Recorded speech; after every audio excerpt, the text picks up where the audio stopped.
preview time. So let's take a look at what's coming your way.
Oh, John, thank God. Williams, what the hell are you doing here? Myers. Is he dead?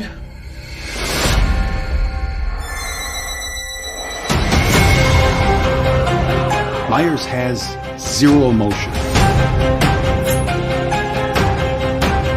He has no motives. If he sees, he kills.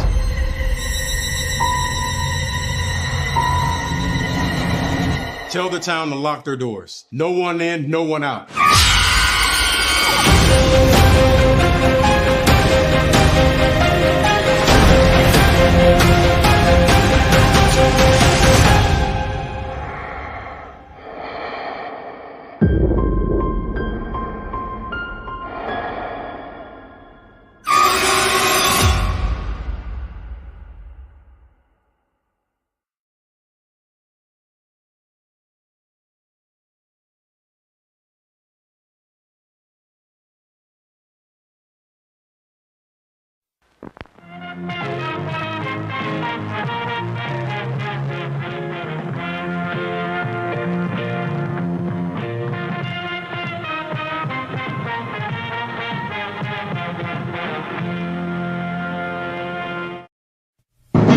The Jeff Meacham Network's Multiverse of Media. For over 15 years, the recognized symbol of excellence and the standard bearer in coverage of sports and entertainment. Say his name and he appears. I believe in Jeff Meacham.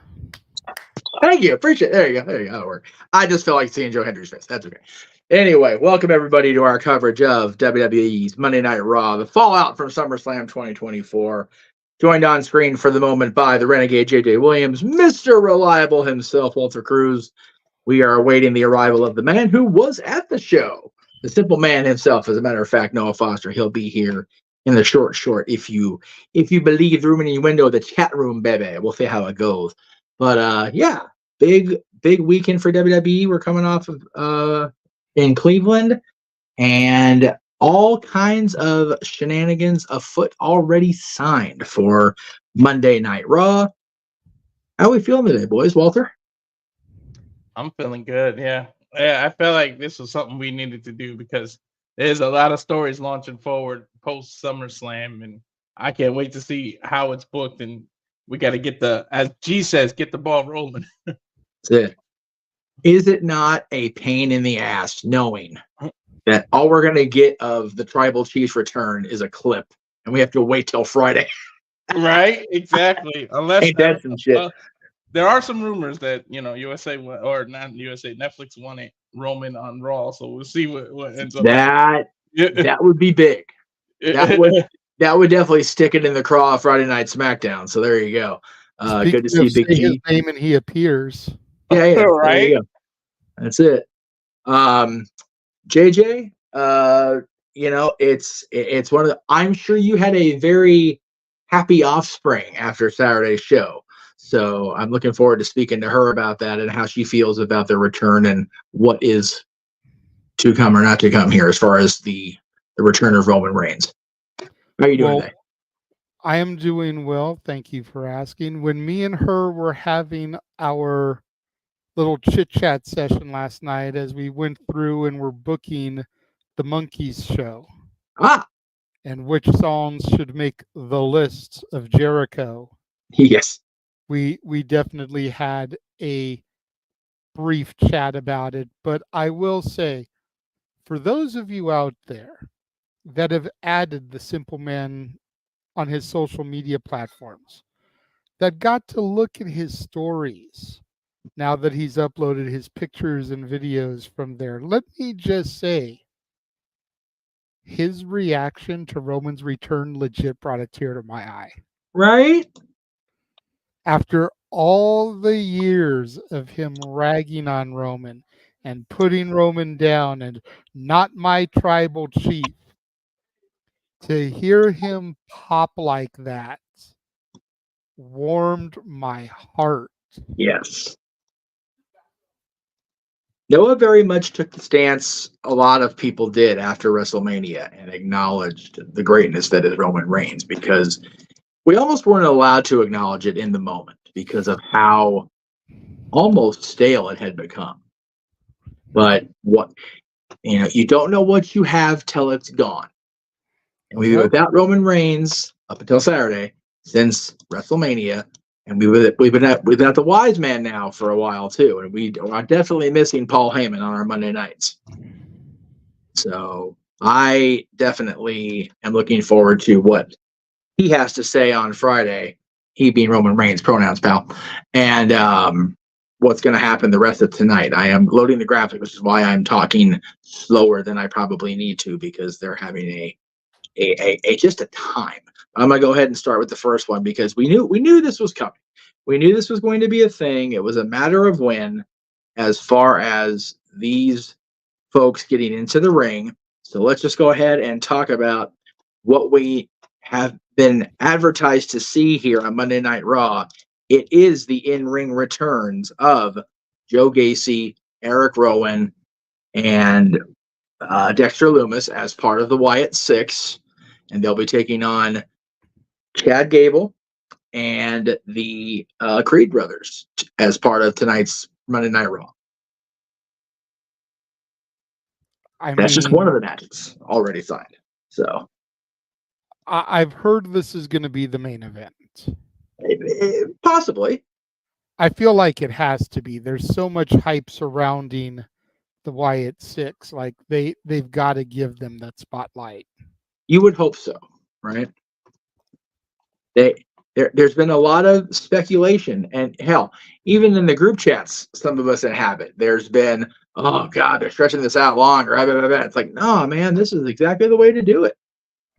So hopefully the WWE creative machine will come through for these folks, because man, it's definitely one of the most compelling things we've had in recent memory as far as the Monday Night Raw side goes, and to have them in the ring tonight will be hopefully as special as we need it to be. And again, reminder to everybody, I talked about this during musings, because of the coverage of the Olympics provided by NBC Universal and their networks, Monday Night Raw will once again be on Sci-Fi. So if you're going to watch along with us, and we encourage you guys to do that, we encourage you as you're watching at home, if you have access to the feed for television here in the United States, please tune in and give the WWE, give NXT, give AEW, give TNA your love and television support, because man, it's one thing to have us call it, describe it, but it's another thing to have the dulcet tones of the Renegade, Mr. Reliable, and the Simple Man along with what you're seeing on the screen. So, in addition to this, I'm more interested to see what gear they wear. Yeah, definitely curious on that. And I mean, you got to figure the Wyatt Six is going to win. Otherwise, they've completely buried him. Right. Yeah. It is a complete misstep.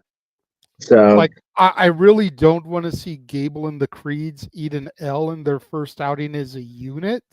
Right. But at the same time, this restructured, rebuilt reboot of the Wyatt Six, they have to win. Yeah. Yeah. This is one of those, unfortunately, they've painted themselves creatively in a no-win scenario here. Yeah, I almost wish the Creeds and Gable's first match was against Tozawa, Otis, and maybe Austin Creed, Xavier Woods. Right. You know, that way they could at least get a W in their first outing as a unit. Yeah. And then lose. It could very well be there is no finish here, and the Wyatt Six just caused their usual shenanigans and ends up being a big cluster schmoz. So it's we shall also see. possible we'll see Ivy Nile out there, and maybe we'll get Nikki Cross as Abby the Witch, or possibly the return of Alexa Bliss. There you go. Yeah. To get involved, and that's how the match gets thrown out, is the female involvement on the outside. Yep. Leads to the schmozzy finish. Alexa has a birthday this Friday, so we'll see if they bring her back early as an early birthday present to her and to the WWE Universe. We shall see. Dakota Kai will be in action tonight against Sonya Deville. Looking forward to seeing both of these ladies in one-on-one action personally. Long overdue for me, either one of them to have a singles match, so that's freaking cool as hell. My question is who's the baby face and who's the heel? Right. Don't necessarily need it in this case, I don't think. No, but I mean, like, I don't understand the logic in this booking. Well, I don't know about the logic in this booking, JJ, but I do know that there is a great amount of logic within the man we're bringing in right now, and he's also the simple man and the man who was part of SummerSlam, live and in public, if you will. He is Noah Foster. How you doing, brother? Doing good, Jets. A bit. Good to be back here on the Multiverse of Media. Good to see y'all once again. Good God Almighty, what a freaking weekend! And this humidity needs to really go somewhere. And the day itself, it was what it was. But in the words of Big G, I'm far more than just happy to be here. This is a relief, and this Raw is definitely going to be the most interesting Raw since WrestleMania, to say the least. So I am definitely down for being part of this. So before I get too far into the weeds of you telling the story of your weekend, let me just congratulate Noah, right? 18 hours of sleep. Right? Because damn it, if anybody earned that amount of sleep after the work he's put in this year between his actual job and working for my dumb ass, dude, I can't even. That's awesome. So happy for you that you got to have that literal day of rest. I don't think I can get 18 hours in 2 days. No, that's I so barely awesome. get 18 hours in a week. Yeah, right? I am so tickled that you got to go to SummerSlam once again, and then you were able to, like, you know what? I'm not doing shit today. Okay. I'm gonna steal the reins from Jeff here for a minute. I'm gonna do a brief interview with Noah here. Oh, okay. First things first. I'm gonna tell you, like I told Jeff and Natalie in private, and like I just said on the air to everybody before you popped in here, before I start asking questions. I watched your stories on social media. Your reaction to the Tribal Chief's return legitimately, bruv, brought a tear to my eye. After all the years of you running Roman down, to hear the excitement in your voice to see him for his return to be in front of you and 57,000 other people legitimately brought tears to my eyes. What was the vibe in the arena like when the music hit? Because it was slightly altered music. It wasn't as recognizable at first. And I've heard a lot of people like, well, they should have just played the normal music for the return, and then if they want to alter it for his next appearance, do that. Just people, familiarity on Impact. But what was the vibe in the arena when they saw head of the table on the Trons and they realized that it was fucking happening? if there was a roof, it would have needed to be refounded and checked by the city inspector. That's the vibe. Everyone stood to their feet, and that place exploded in anticipation for the what the fuck? Hey, over 50-minute mark, because we couldn't believe it. The words was there, the giant drums was there. It's like literally hearing the WrestleMania intro all over again with additional that started the whole thing. It was damn ridiculous. And then to see and acknowledge it was something else, to say the least, by everybody. It was an atmosphere unlike anything I've ever felt in my life live at professional wrestling events. It was insanity. And not only that, but you got to see your boy, Walter, ascend to his throne and become the world heavyweight champion, for the mat is sacred. And now so is the title of Monday Night Raw. To follow this man's career all the way through the genesis of what became Ring Cup and WXW, through his work in Progress and across the independent wrestling scene, OTT, to what he became in NXT UK. When I heard that WWE was trying to create, based on NXT, my NXT, that brought me back as a fan of WWE in the first place, probably over a decade plus. And they were bringing that to UK, the most passionate fan base in the world. I was like, there's at least 3 people I need to see on there. I need to see Bruiserweight Pete Dunne. I need to freaking see Killer Kelly. And I need to see Walter. And out of those 3, 2 of them became the most prolific figures in that entire brand's history and longevity while it existed. And now the man, the Ligne General, Walter, now Gunther, transformed mentally and physically and emotionally and spiritually, for being honest, as he was married to Ginny, who, of course, he celebrated at ringside with. Congrats to the both again. I couldn't be happier to see the culmination of that achievement. Last year, I saw him once again bring prestige to the Workhorse Championship, the Intercontinental Championship, a title I've held near and dear, my entire life. I still say the white leather version, though, is my favorite for life. But to see him now be the world champion in his career, and WWE on their grandest stage, Monday Night Raw, the longest weekly running episode of television history, and the second biggest stage in their overall existence, arguably, SummerSlam. This SummerSlam felt like a WrestleMania experience to me of what I saw, especially with Gunther's crowning achievement. I couldn't be happier. And I'm happy for you for getting to witness those moments, bro. I don't know if you watched back the entire call, but there were multiple moments where I said, fuck you, Noah. Because you got to see Braun Breaker, you got to see LA Knight, you got to see Gunther, you got to see the return of Roman Reigns. And even though I know you weren't exactly cheering this person on, me and Walter supporting her, you got to see Queen Nia ascend to her throne and finish out her redemption since returning to the company. Not only did Liv Morgan put a cap on her revenge tour, but Queen Nia put a cap on her redemption arc. And that was a very cool moment, and especially her coming out after the match, hugging her mom, Mama Rock being there at ringside. Yeah. Talk a little bit about that, because I know I saw your stories, man. I know you weren't too keen on Queen Nia taking her throne. But in the grand scheme of things, her being able to claim her redemption. It's like I was trying to say on my sibling tape before shit hit the fan here. You can't argue with the work put in that brought her back to this point. That level of trust, that level of believability, that level of, I would say, also self-recognition rebuilt within her, because I'm sure she was dying her a lot too. And working with probably the best person she could work with right now in the business based on long-term history, Bayley.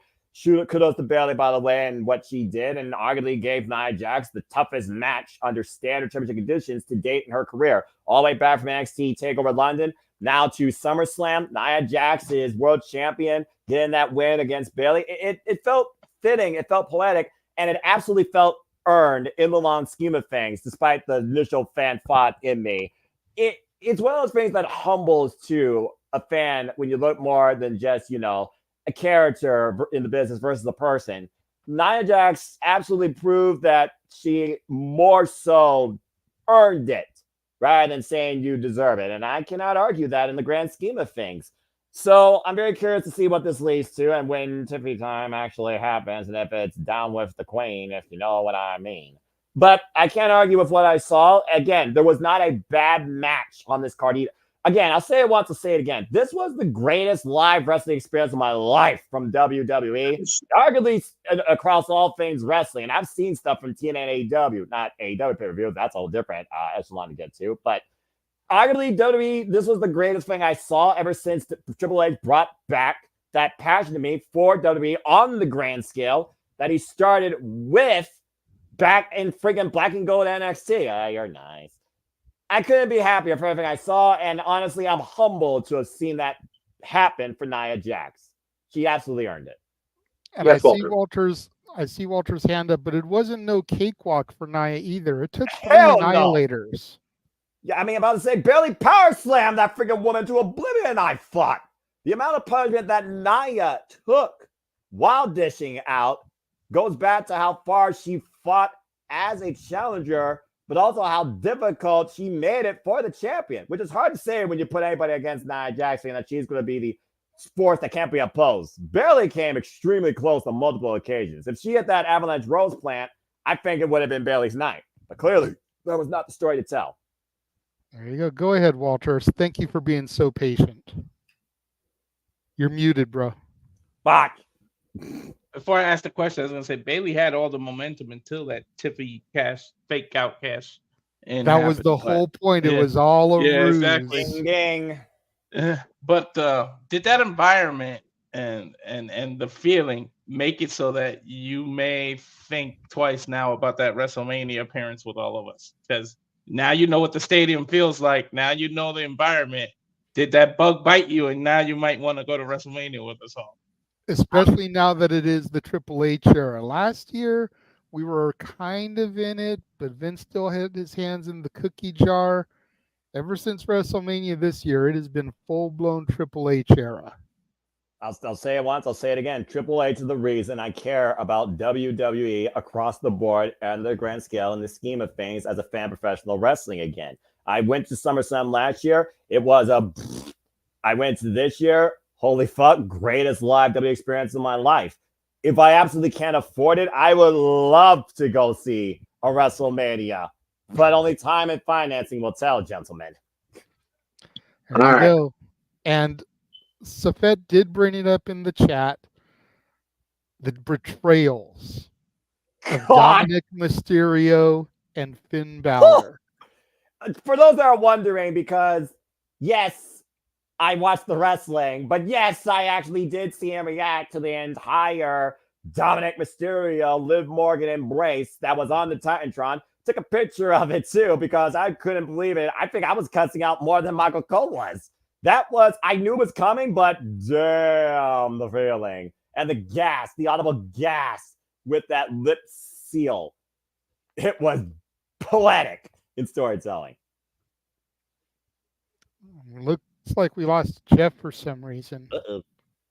Not sure what happened there.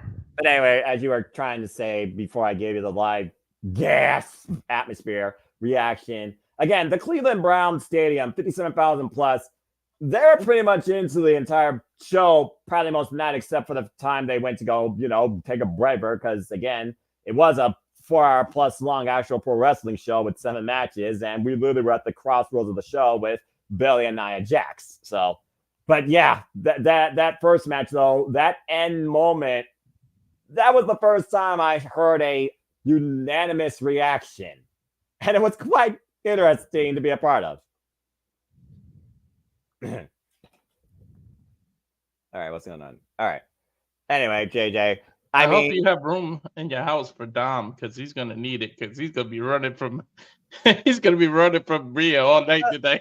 I mean, the thing is, though, is he going to be running, or is he going to be feeling that confident that he has literally surpassed mommy? Mommy can't touch him. I mean, it's one of those things where a child thinks they could usurp their parents when they get out from underneath them. Mommy down on the bottom, not on top. But I don't know if Dominic Mysterio is going to feel even more self-confident versus self-fearful because he said, and I quote, Liv Morgan gets me.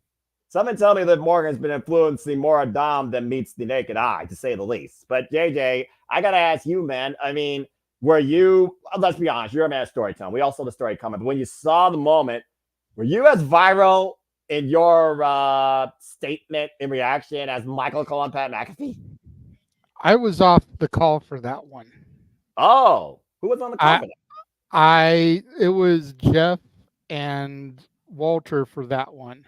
Well. Because of what Jeff has requested of us in being overtly negative towards talent, I stayed off on that one because I didn't want to be that guy. Oh, I see. The whole versus storytelling versus. Oh, okay, that's fair. And then, like you said, and Big G was there as well. He was on that one. I was say, Big G made his big PLD commentary debut. Welcome to the family, man. I saw snippets. I didn't know that they did actually the entire first match. So good job, Big G. That being said, y'all have much more tame, casual flow and chemistry, which I like. That's a nice adjustment, especially in my fatigue state where I was just clipping you guys for the bus, just trying to keep my eyes open on the way of the ride.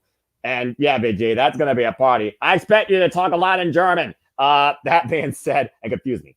But again, JJ, you talked about the betrayals. That wasn't the only betrayal.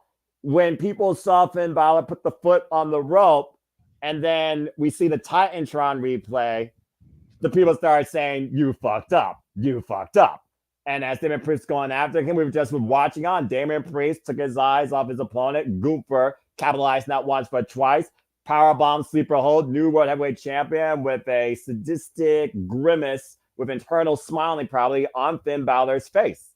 And CM Punk and Drew McIntyre and Seth freaking Rollins, that was a story of emotions for everybody there. Yeah, and you could see the subtlety going back to SummerSlam 97 with Punk in the Bret Hart gear, McIntyre and Taker-ish gear, Seth's referee outfit, very reminiscent of Shawn Michaels in that match.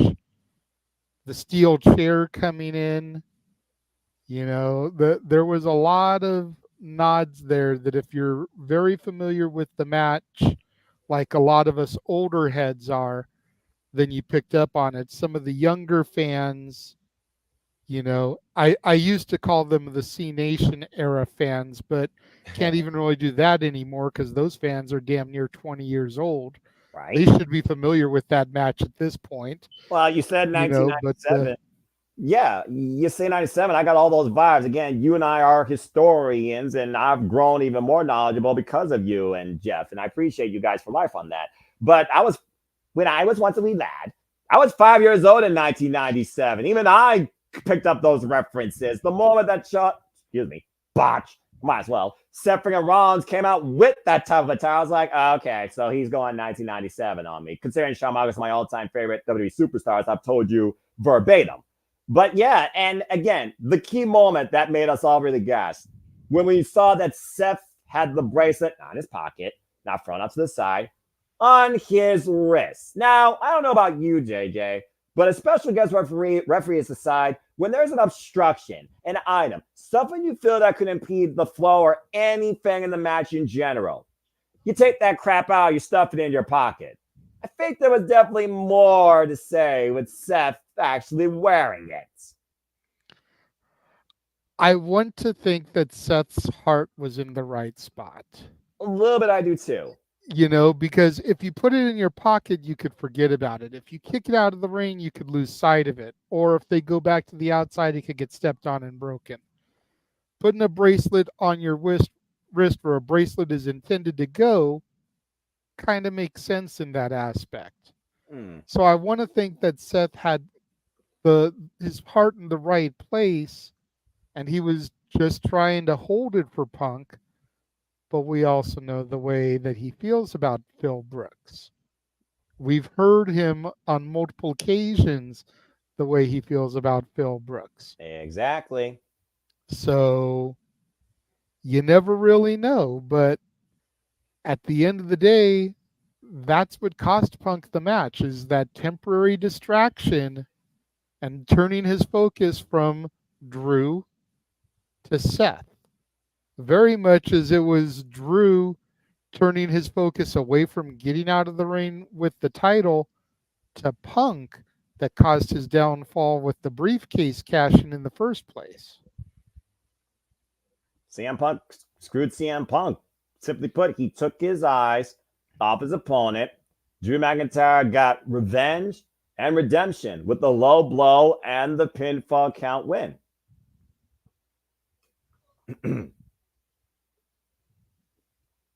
It was a very unique story that played out. And you got all the CM Punk hits during the match. You got the elbow drop. You got the Anaconda Vice. You even got the GTS. But Seth, I mean, the words of CM Punk too, karma really bites you in the ass. Actions have consequences. CM Punk's actions, the consequence was he cost himself his big return moment in a match. He cost himself a win. Hey, he may be free of drugs and free of everything, but I mean straight edge. But anger can be a drug, and you got it. And anger was blinding. And as my name implies, he was blinded with rage and didn't think, and it cost him his return match. And so you got to be smart. You got to be able to keep your emotions in check in the middle of combat, and then after you win, then you let your emotions take over. Yep, exactly. And got a little bit under a minute until Raw goes live. I've got Transformers Age of Extinction on my sci-fi channel right now. Oh, good Lord. Let me go ahead and load up mine. Oh, yeah, I do too. But that being said, this is going to be a unique week because we are literally covering wrestling all across this week. What the heck's happening? How was this decided? I understand the fallout with SummerSlam, but you literally included everything. We did because, okay, we already knew we were going to do NXT and we were going to do TNA. Those were given. Yeah. Then SummerSlam, and it's like, okay, well, got the fallout on Raw. Let's go ahead and do that. And, well, we're doing the fallout for Raw, so we may as well do SmackDown, especially now that Roman is back. Okay, that's Let's see if he shows up on SmackDown. And then I started to see the matches that were announced for Dynamite. Jeff Jarrett versus Bryan Danielson with Ricky the Dragon Steamboat. Yep. Yes, please. We'll call that. You know me and Bryan Danielson. You know me and Jeff Jarrett. Of course. Like, yes, please. All right. And then I saw that Collision was going to be a Texas bull rope match between Thunder Rosa and the Virtuosa. Oh, man, fucking rain. And I told Jeff, I was like, Jeff, I think we got to do Collision. And he started to get the goddamn it intensifies being ready. And then I shot him the image of the bull rope match, and he was like, God damn it, we do need to do this match. Is that true, Jeff? And then while we were doing that, we saw Title Tuesday. We saw the 5th anniversary show. I found the graphic for them in Toledo, Ohio for Collision, which I sent you privately. I'm going. Saturday night in Toledo, Ohio feels like nowhere at all. That's actually a lyric from a song, sir, so I'm not hating. It's a John Denver song. Saturday night in Toledo, Ohio. Fair enough. I spent a week there one day. It's shit. Not wrong. It's one of those things. In our chat, as Raw's I know Raw's going live here. They're doing the call, so you got a moment. You're fine. It's one of those. I've sent that little sheet of the shows with the names next to it. I've got a new one already queued up for after we're done tonight that covers the entire month. Y'all want to sign up to do a show? Do we want to add Ring of Honor to our thing? Do we want to keep you guys on commentary decide, because at the end of the day, that just means there's more content going out on the Jeff Beacher Network and the Multiverse of Media. So, all the content, all the wrestling content, all the commentary, all the coverage. Damn it! and other expenses of my freaking dignity. As we look back at the cold opening here and the lip sync heard around the Have a good world thought, of folks. Mommy Rhea Ripley as we get ready here for Monday Night Raw and our cold open. That Grumble, moment, grumble. Dom is a dead man. Grumble, grumble.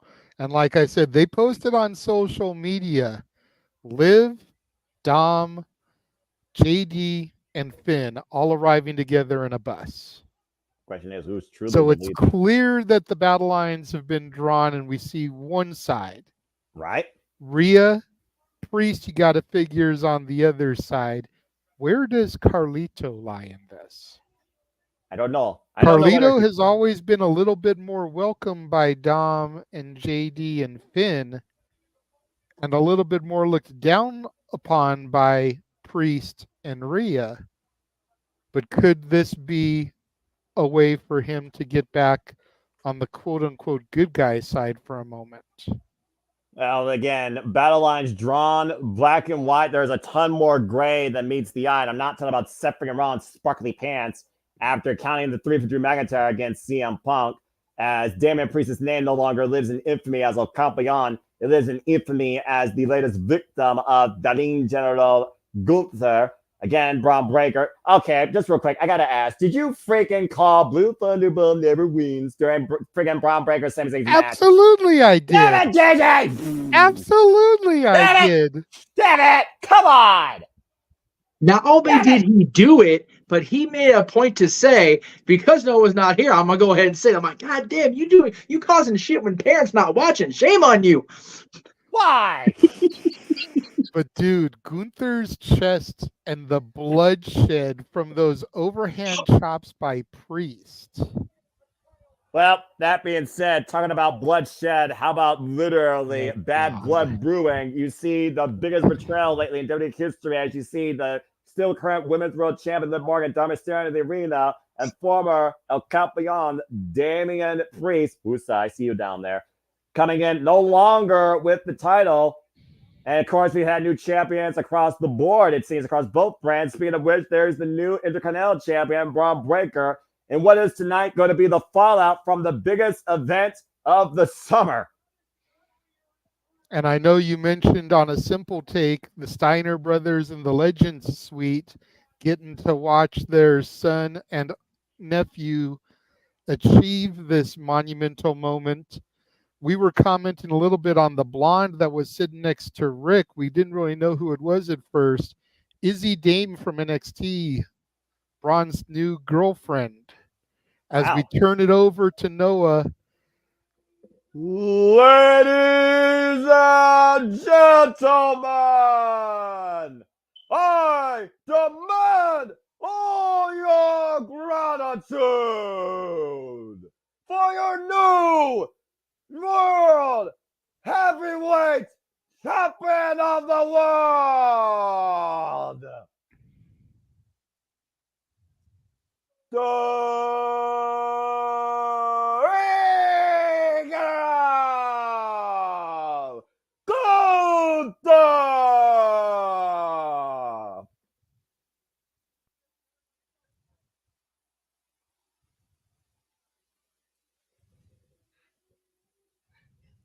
That is the greatest sight I've seen in WWE this year. On what was probably the most watched SummerSlam in WWE history, we witnessed the rise of the King General, the Lean General, now the new World Heavyweight Champion, Gunther, who was able to beat Damian Priest back at SummerSlam. He called his shot, JJ. He called his shot since the beginning of the year when originally thought he was going to face Seth freaking Rollins. He said he was going to become the World Heavyweight Champion at SummerSlam officially when he won King of the Ring, and he fulfilled that self-promise. Yeah. And you know, I know that Imperium turned their back on, excommunicated Giovanni Vinci, but I would love to see a backstage photo of the three of them now that Gunther is world champion, just for old time's sake. You know he's got to be so happy for the Ring General as well on a personal level.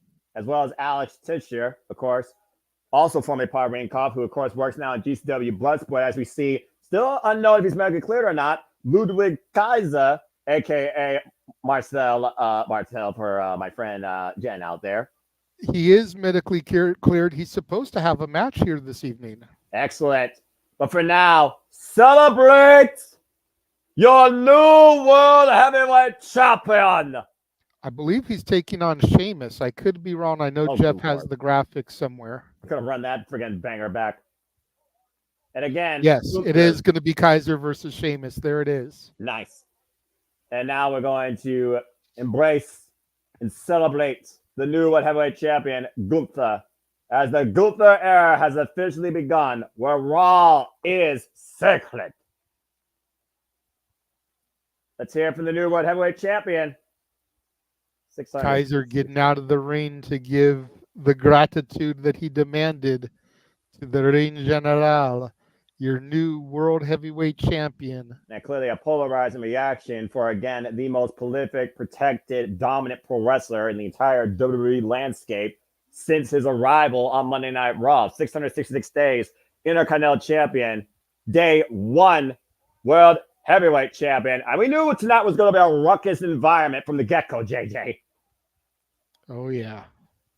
Sold out again, as always. Congratulations to WWE as we come up again, the biggest event of the summer. And again, folks, JJ Williams, Mo Foster on the call for you right now for this first hour. And by the way, this first hour is commercial free. Yep, there will not be a lot of downtime for us here. That's Gunther. My name is Gunther. JJ, I will leave you with the promo transcript as we are perfectly in sync. I am the Ring General.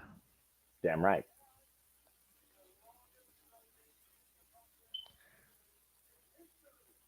I am the longest reigning Intercontinental Champion in history.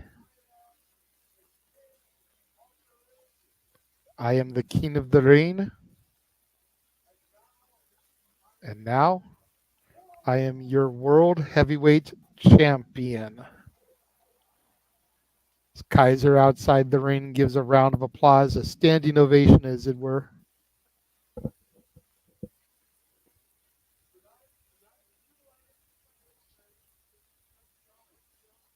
Tonight a new legacy begins.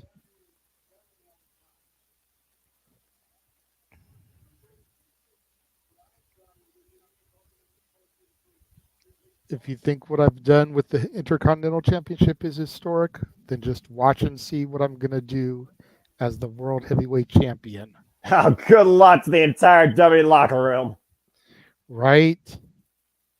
I fully expect Gunther to hold this title till at least WrestleMania, if not next year's SummerSlam. Yeah, I got at least a year and a half on him. He's prepared for everyone and everything. There's nothing that can catch me off guard. I am greatness personified. Damn right!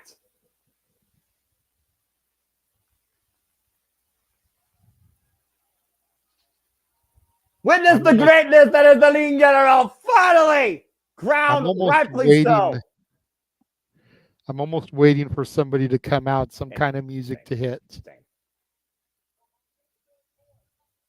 So from this night forth, Monday Night Raw, and the legacy of this great business, of this great sport, and the World Heavyweight Championship belong to me.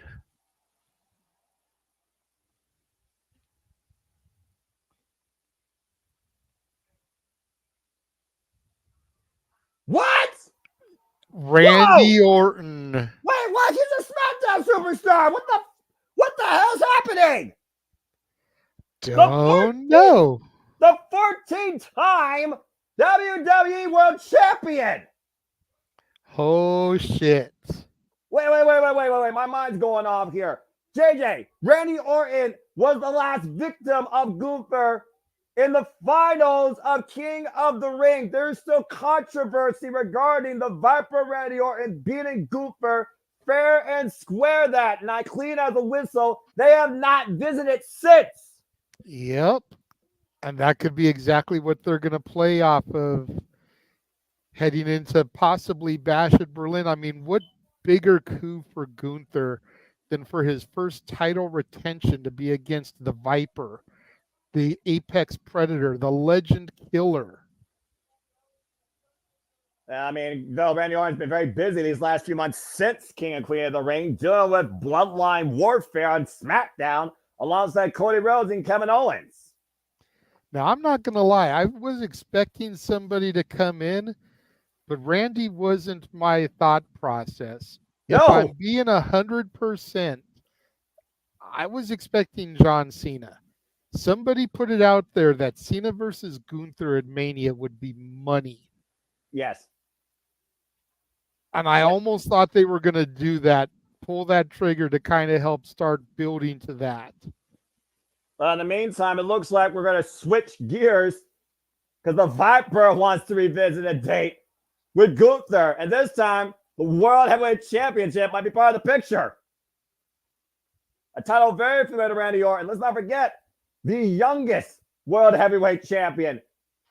Yep, when he walked down to the ring in Toronto 2004 and found the title just laying in the middle of the ring in those god-awful peach tights 20 years ago. It looks like Randy Orton has something to say here towards the new World Heavyweight Champion. For those of y'all that can't see the green room, Jeff was literally just doubled over because of me going there. I figured as much, honestly. If you know, you know, folks. Well, this is certainly a unique opening moment. St. Louis's own. Fans very emphatically chanting, Randy, Randy.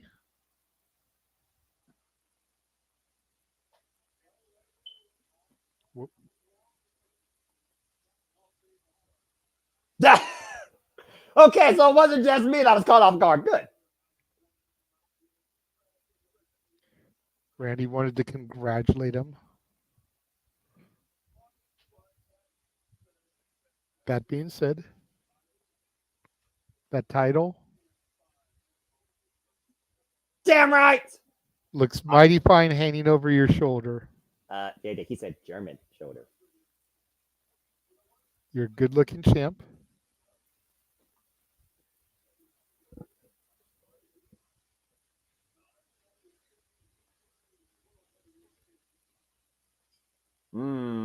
He's the only reason Gunther's carrying that title in the first place.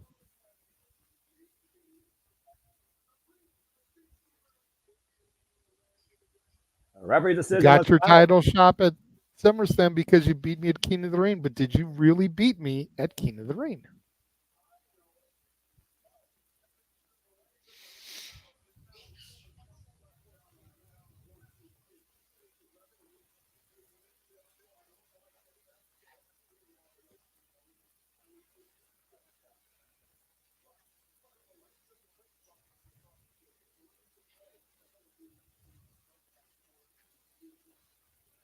That is a fair argument. Triple H knows there needs to be a Gunther and Orton sequel because Orton's shoulders were not down. Oh, baby. The smirk on Gunther's face. He's not the only one smirking. He's calling in the sequel, the rematch. Oh, where?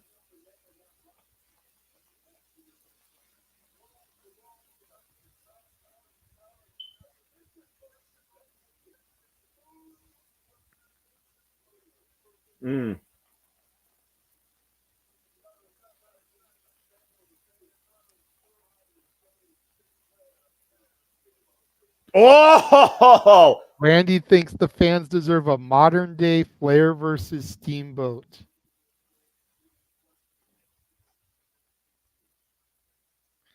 Orton knows he can fill one of those roles, but can Gunther?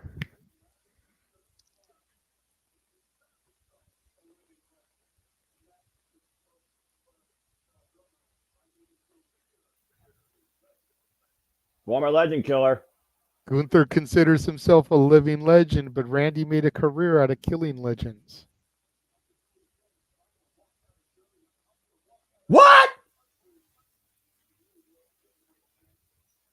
I'm going to do it again, and I'm going to walk out of your home country as the new World Heavyweight Champion.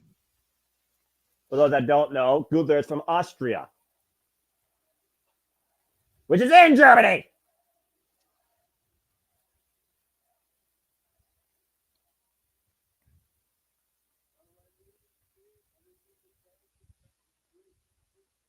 Everything you just said is true. And to be honest,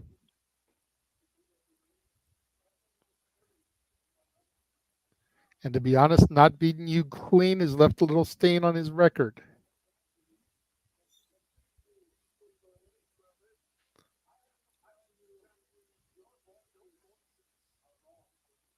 If those voices in your head are telling you can beat me in Berlin, I've got to tell you those voices are wrong.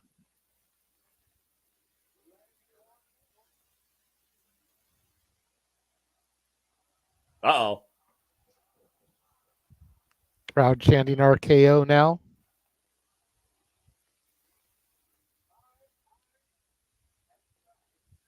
Yes! Randy Orton, I accept. We have a World Heavyweight Championship match for Bash to Berlin, the Legion of Gunther versus Randy Orton.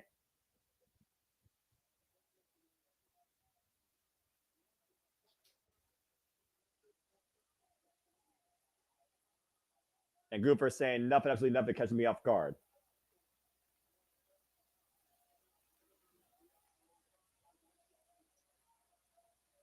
I want you to see it coming.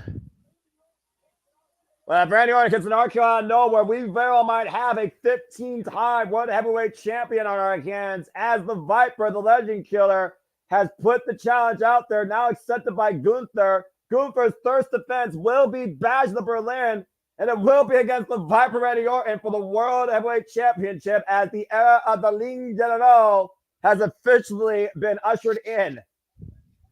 And you know this is, I mean, obviously it's the Triple H era, but this is all Triple H is doing. What better way to make Gunther look like a strong champion than to defeat the man that Triple H himself once proclaimed the future of the business? The former future self-proclaimed by Triple H of the business versus honestly the future of the business we're looking at now in Gunther. And of course, you were talking about earlier, Ludwig Kaiser, of course, who has returned on that Raw. He will be in action tonight against Sheamus.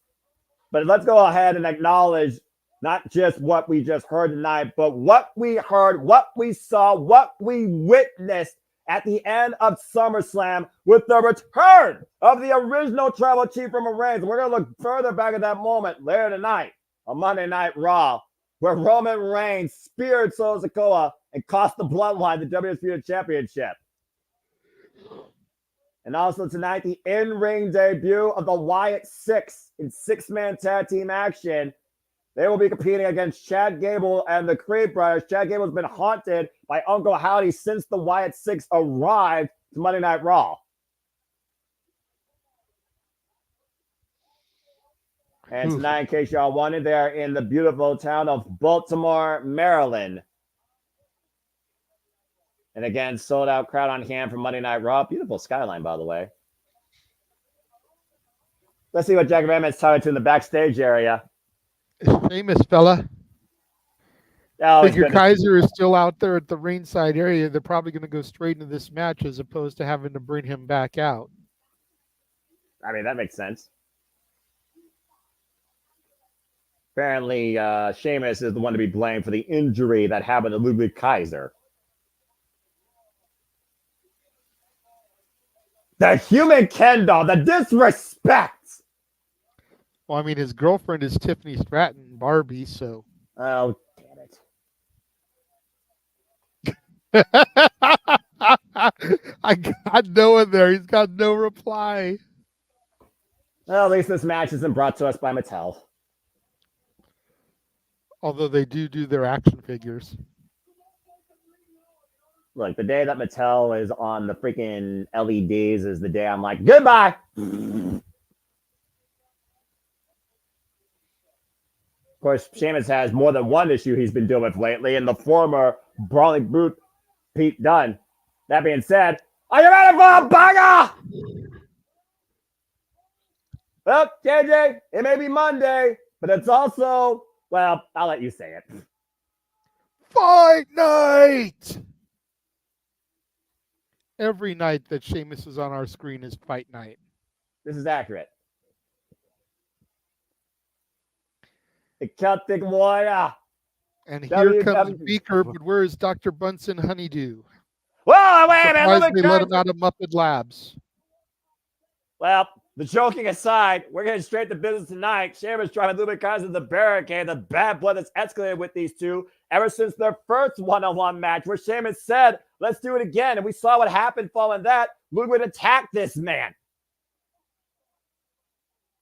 Yeah, I knew it was going to be a physical start with these two right now. Both men still have not gotten in the ring. This match has not officially gotten underway as this commercial-free first hour Monday Night Raw unfolds with our first in-ring action.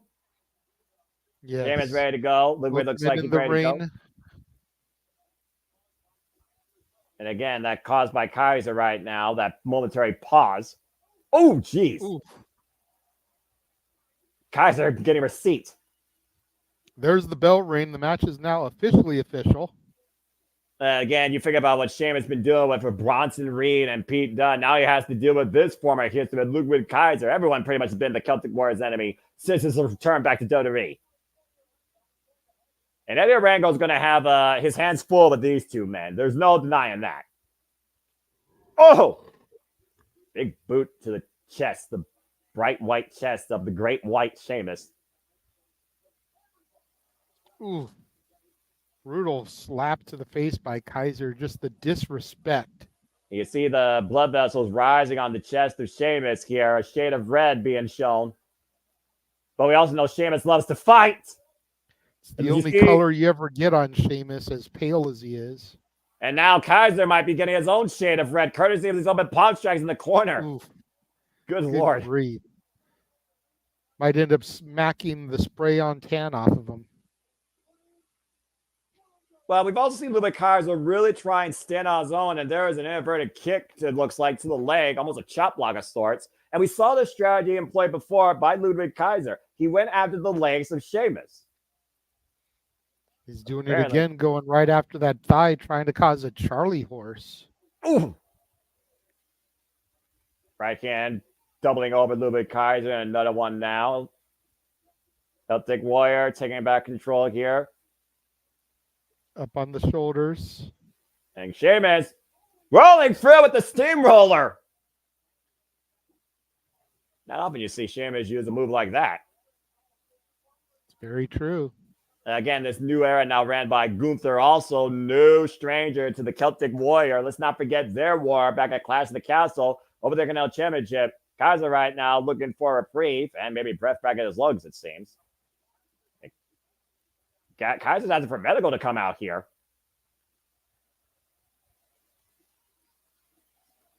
It's all a ruse. Kaiser is playing mind games with Sheamus. Yeah, clearly. And right now it's working. It's allowing Kaiser a chance to recuperate the advantage. There we go. Kaiser driving. Shot to the head. And I think he drove Sheamus' hand to the steel ring steps, JJ. I'm not sure how much impact that actually had. It was pretty much like a light stumble back, but still, contact is contact and steel is steel. And we've also seen what Ludwig Kaiser's done before with men against those steel ring steps, including, you mentioned his name earlier, former tag partner Giovanni Vinci. Kaiser running around the ring. The other side drop kick at Sheamus against the steel ring steps. Jesus, could that be it? He's just got to get Sheamus back in the ring. Around this point in the match is probably when they would go to commercial, but remember, this first hour is commercial free. Well, see it again here.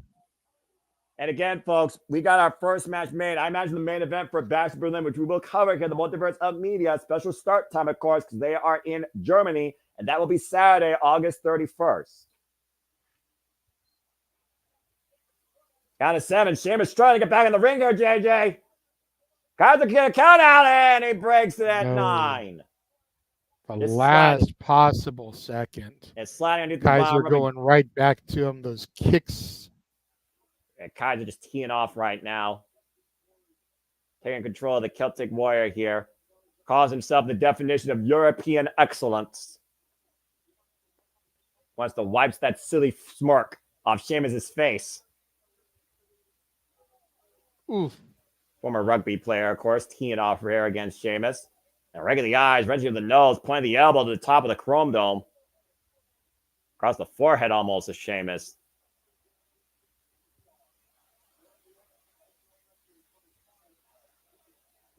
Oof! Big right hand again by Sheamus, who again is trying to get back in this fight. And a throat thrust, though, by Ludwig Kaiser. Stop that attempted fear of offense. And a bat to the leg. Yep. Again, going back to that already injured body part. Yeah, and just driving his body weight across the chest and throat of Sheamus. Sheamus now braced up against the apron.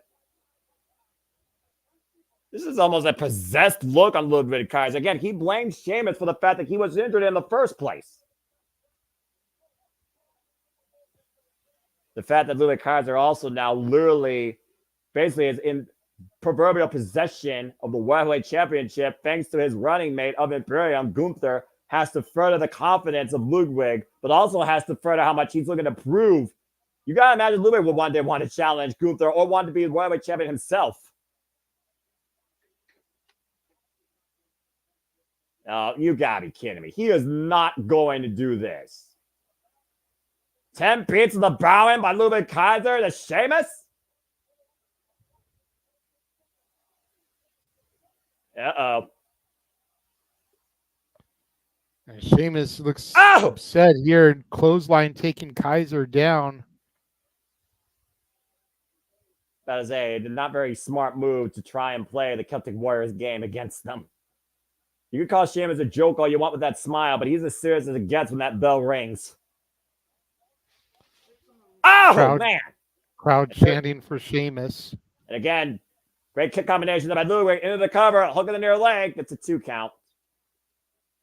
Forcing Sheamus to kick out. After again, forcing Sheamus to use his legs that he's already been trying to compromise throughout this match. And of course, Raw will return to the USA Network next week once the Olympics have concluded. And the disrespect being shown here by Ludwig Kaiser to Sheamus. Oof. Kaiser's got to make sure he doesn't let the emotions get the better of him and end up getting disqualified. Well, if nothing else, he's taking the fight out of Sheamus for now, it seems. Kaiser right now taunting the Celtic Warrior. Sheamus turning a whole shade of red on his face for a whole different reason. I was going to say, Sheamus looks like he's getting infuriated. And big right hands now by Sheamus. Overhead shots in Ludwig Kaiser. Both these men just teeing off against each other here. About to break down to a Donnybrook. Kaiser back though. Irish whip. Sheamus from off the ropes. Breaks for Ludwig Kaiser. Takes him down with an axe handle. And now Sheamus one. Building momentum here. And a clothesline in the corner. Knee to the spine up the Irish Curse backbreaker.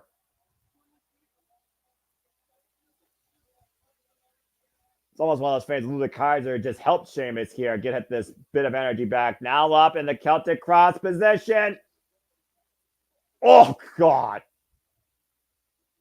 Able to counter right now. Teeing up against Sheamus. Once again, though, Sheamus has Ludwig hooked up. Uh-oh. What noise? Covered by Sheamus. Hooked the near leg. Kick out by Kaiser at 2. It's a hell of an opening matchup here, JD, as we expected. Yep. Irish Curse backbreaker couldn't do it. White Noise couldn't do it. You got to figure at this point, Sheamus is looking for the brogue kick. But again, were those legs damaged enough where he can't get the full extension of that? Take a look at the replay here, though. Beautiful Irish Curse backbreaker. Deep hook of the leg, 2.5. That's probably why he's been trying to avoid it and hitting him with everything else. But if nothing else is working. The clover leaf might work.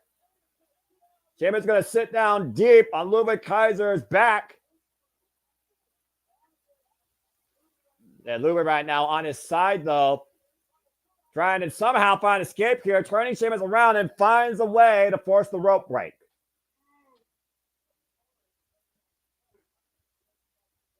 And Sheamus right now trying to drag Ludwig back in. Wait a minute. Now Sheamus has him set up. Going to go. He's looking for the 10 beats himself, but Kaiser able to reverse with that neck breaker. Discus clothesline fall covered by Ludwig again, gets a near fall. Well, Now Kaiser's looking like he's getting frustrated what it's going to take to put away Sheamus. Well, again, the in-ring IQ, though, Ludwig Kaiser, we got to appreciate that because that was very smart on his part, preventing the 10 beats of the Brown and wiping Sheamus out with that discus lariat. And you see the sweat come flying off of Sheamus's chest. So let's go. Sheamus chance raining out the grimace on Ludwig Kaiser's face and the smile of competition thriving on Sheamus's face. And both these men, a firefight right now. These shots to the side of the face. It's almost like our kids in their gear, JJ. Big right hands, big short range clothesline by Sheamus. And Ludwig set up and over, holds on to the ropes, and I think he's got this time. Count it out, JJ. 1, 2, 3, 4, 5, 6, 7, 8, 9, 10. 10 beats of the Baron against Ludwig Kaiser's chest. And now Kaiser in a world of trouble. Sheamus to the top rope. And down goes Kaiser on the floor. That big man shouldn't be flying like that. I'm just saying. Tell that to guys like Bronson Reed. Oh, wait a minute. Whoa. Pete Dunne. Pete Dunne. That's the shillelagh Pete Dunne had. Sheamus getting out of harm's way, though. Brown kick or knee strike more so to Pete Dunne's face. And Pete Dunne's supposed to be Trick Williams on that Great American Bash. Oh!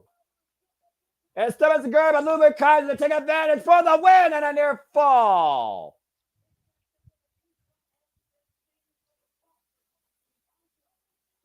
And Kaiser, to your point now, looks literally apoplectic. The bad blood that Sheamus had against Pete Dunne almost cost him there. Ludwig's got to realize he's in control here. He has to stay focused on the attack. And Kaiser right now, going to put Sheamus away. Sheamus, though, hits the knee, off the ropes, fall through. Brown kick! Falls Kaiser, back on him. down and out. That's a 3 count for the fella. Called it, Noah. You did. And that rising knee strike follow-up, broke kick combination. The Celtic Warrior with the win tonight, and he bests his former Brawley boot with that attack.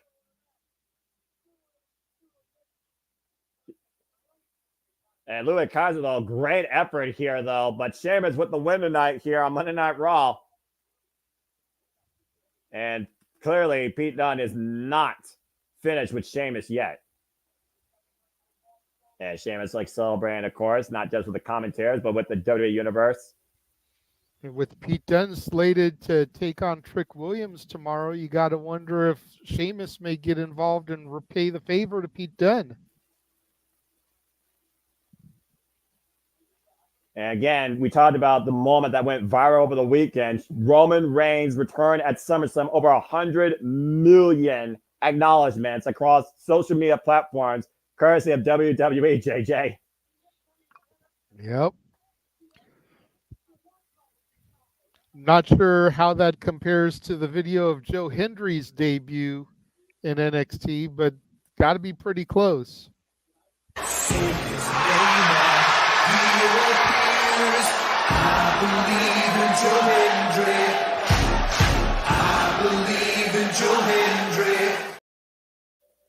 Again, do you believe? But do you also believe in long-term storytelling? As we talk about again, 11 years ago in Baltimore, Maryland, a prophet was unleashed. Of course, we are talking about the Rotunda family and forever immortal now, Bray Wyatt, as the Wyatt 6 is bringing us full circle tonight with their debut in ring in our main event.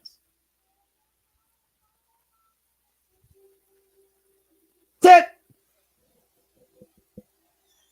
When I first saw the Wyatt family in NXT, I knew that this was going to be a wild ride, to say the least. Definitely.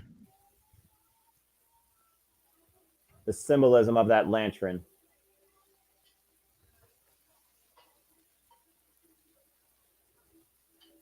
Of course, we were talking about Uncle Howdy here, who are, of course, talking about how they were all lost until they let go and he guided them home.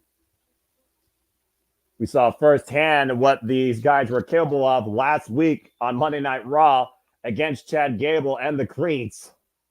Eric Rowan, Joe Gacy, Dexter Loomis, Sister Abigail, Uncle Howdy. They're here.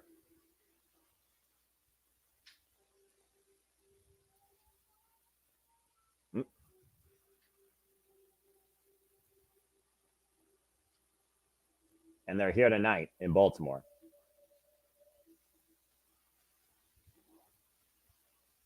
WWE's Reckoning's here, JJ.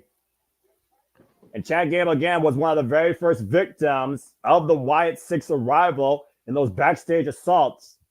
And the Creed Brothers apparently have trusted Chad Gable and his tutelage and looks to fight alongside him tonight against the Wyatt Six in six-man tag team action. Of course, we talk about, again, how we cover all things wrestling here, all things combat sports, including UFC. Shout out to the champ here. It looks like we got a little social media thing for our Marshall Maffers here. Yep. Talk about dominance across the board in all sports here.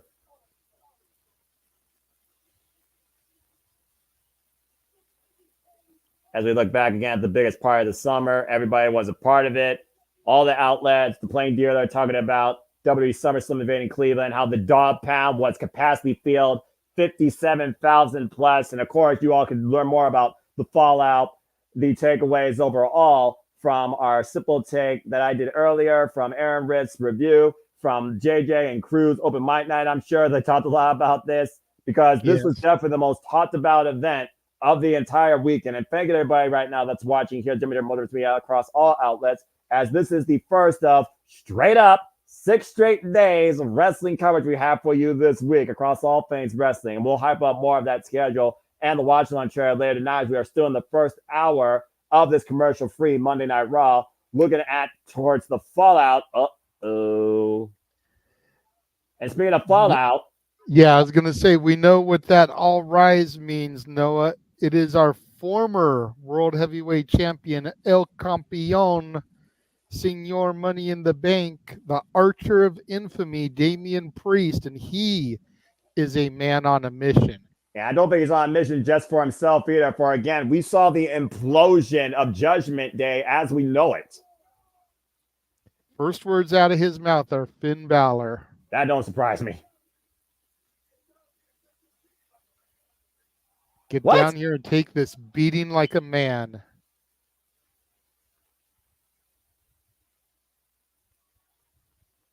Hey, well, you did say earlier, they all are here. Is this for real?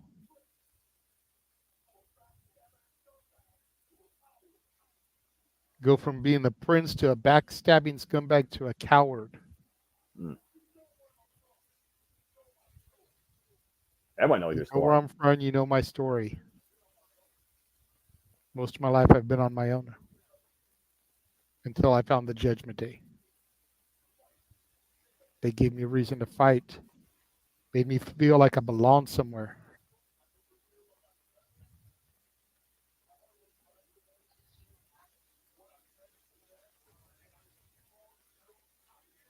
Go check out that documentary, folks.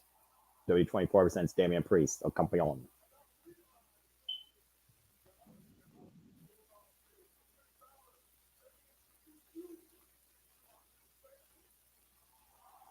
Damian Priest introduced Finn Balor to his family, the people. The WWE Universe.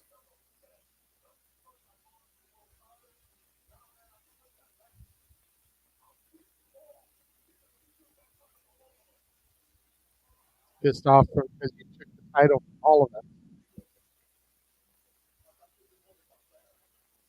He made me feel like I disappointed my family.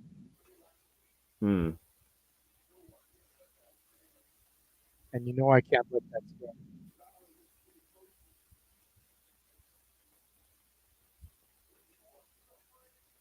Uh-oh. You're suffering? Know that I am the reason for your pain. So You get were, your and let the meetings begin. you were re-rolling there a little bit, but I heard you. Just a heads up. It was like going in and out a little bit. Uh-oh. Balor on the Tron.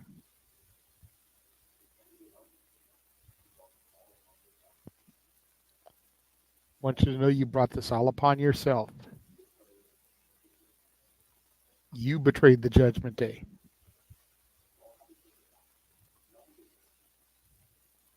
No leaders. Right. We're all supposed to have each other's backs. But that all changed.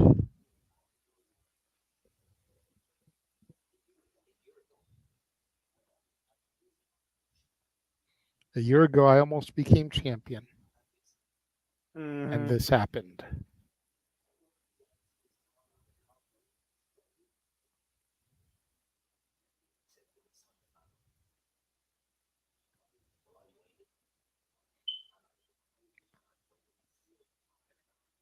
He literally waited a full year for this? Mm-hmm.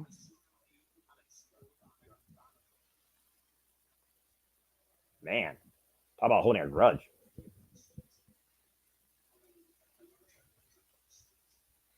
You say you're from the streets, well, now you're just a loser from the streets.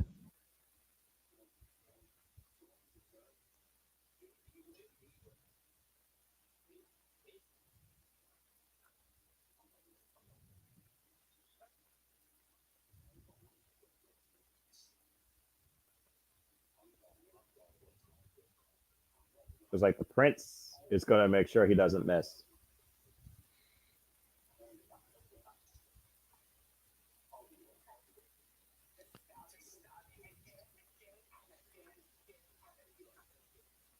Man.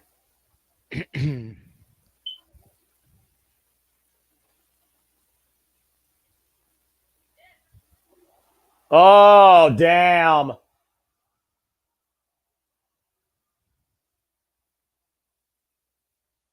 Finn Balor with Dominic, Liv Morgan, JD, and Carlito. Man, oh man. If Damian Priest wasn't driven by revenge now, Finn Balor take out Damian Priest when he least expects it. I'm not the best at reading lips, but I could have swore that Priest said that's bullshit. Even in Espanol, I think you probably are correct. And Damian Priest isn't waiting, apparently, for Finn Balor to pull the trigger.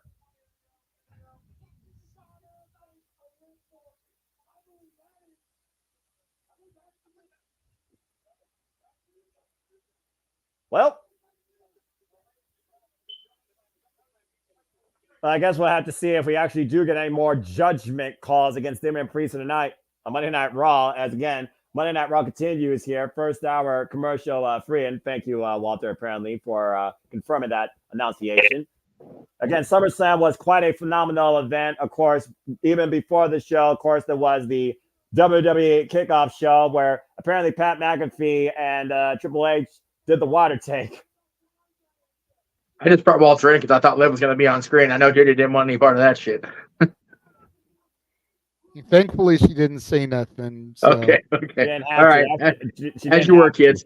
She didn't have to actually speak louder than words with the 2 kisses to Dominic Mysterio's face. But again, let's think about what Finn Balor said. Talked about last year, man up. Shout out to Mark Briscoe. It took Balor a year, apparently, to man up. He's been scouting this moment since last year's SummerSlam. And here I thought this only went as far as that tension built back at Backlash earlier this year, JJ. It went a lot further than I thought. Did you think it went back that far? For what now? I missed some of that. I was kind of watching the replay here. I'm sorry. Oh my gosh, Michael Cole, don't ever do that again. What the fudge? Hey, he tried, damn it. Give him credit for trying. Well, I know one thing for sure that I'm never trying. That, especially in a suit. You idiot.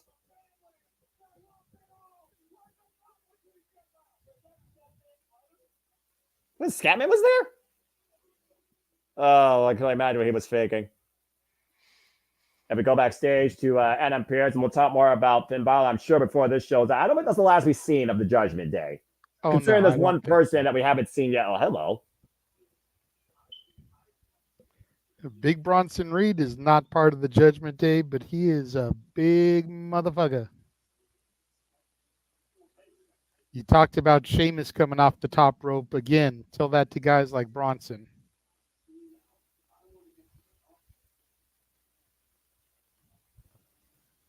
Apparently, Bronson Reed says he's going to get to the top. He's created his own path. Curious how he rises to the occasion on that. Speaking of which, we welcome the rise of a Valkyrie as we go to women's action. I'll be damned. Women's action the first hour of Raw. Lyra Valkyria has arrived. Women's action, and we didn't have to wait for the 9:15 time slot. Oh, you stop it.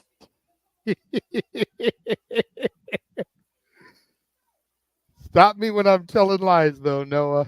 Like I said, 9 out of 10, you're not wrong. Unfortunately, we have no graphic for whatever this is going to be as Lyra Valkyria comes to the ring.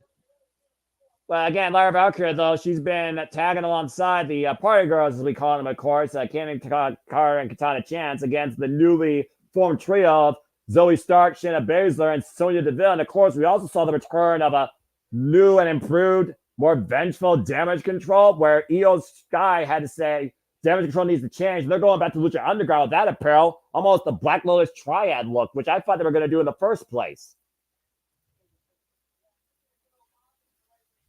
Oh, boy. And, of course, Lyra here with the feathers. You would think she's giving a shout-out to the Baltimore Ravens, but... oh, shit. Where's Big G when he needs him? The Queen of Spades is going to be in action here against Lyra Valkyria. And she's got enforcement in her corner.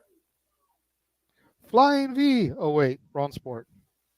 Shayna Baszler, of course, coming off that incredible bout in GCW Bloodsport. And also talking about the war cry of what Bloodsport represents. Went underground for the victory. Now comes forward on Monday Night Raw to prove a point why this trio might be the baddest bitches to deal with in WWE.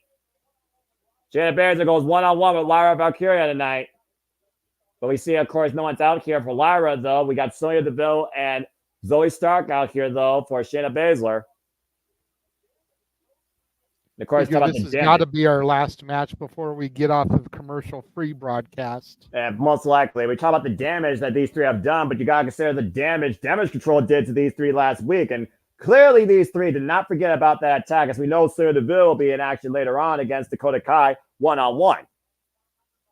And Lyra's got to realize she's outnumbered here. Got to strike fast and move quick. Bell rings are underway. Both of these women, former NXT Women's Champions, might I add.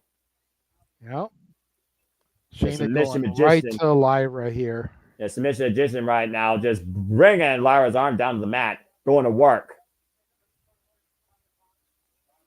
Lyra Valkyria, of course, and Shayna Baszler also competed during the Queen of the Ring tournament. It was Lyra, though, that made it to the finals. Oh, man, and earned that shot attempted for the crown. Shayna here looking to make short work out of Lyra with the role that these three have been on. Yeah, Shayna stopping away right now and dissecting Lyra Valkyria again. Greco-Roman knuckle lock here, hoisting up Lyra, hyperextended that already compromised left arm after the stomp, bringing her through. Lyra, though, able to scout it. Listening to close on off the ropes. Scouts that high kick. Takes Lyra down. Takes Shayna down with the crossbody. We know how much Lyra... We know how much Lyra can always put forward in a fight. We've seen the rise of Lyra Valkyria ever since she came to Monday Night Raw and was drafted in April. Incredible opportunities made by Lyra here, of course, competing in the women's Money in the Bank ladder match. Shayna, though, of an ankle lock applied here. Of course, Shayna's hobbies includes taking limbs. We saw what happened with Selena Vega, I believe, last week when Shayna, Zoe, and Deville took her out. Oh, yeah. That was brutality. Nice gut wrench. Oh! There's Lyra with the sit out. There. Good that power. Was good of her. Looked like she was struggling just a smidge, but she was still able to execute. Zoe up on the apron. A big boot, though, Zoe Stark's face. Trying to create opportunity for Shayna. Coming up the apron. Might tweak the ankle there. Off the second. Drop kick, though, to Sonya Deville. And Shayna, though, Catching her, though. Coquina clutch applied. That's going to be it, I'm sure. If she gets Lyra down to the mat, that is going to be all she wrote. Lyra's been scouting Shayna Baszler, though. She knows Shayna's playbook here. Trying to hoist up again. Waist lock, though. Put a roll through. Try to pick the ankles. Oh! Nice step of Seguri. Rock Shayna Baszler. Now up in the fireman's carry. Up on her shoulders here. Oh, look at that. Nightwing. And I knew that was coming. Sonya and Zoe saving Shayna from the inevitable pinfall. Match getting thrown out due to disqualification.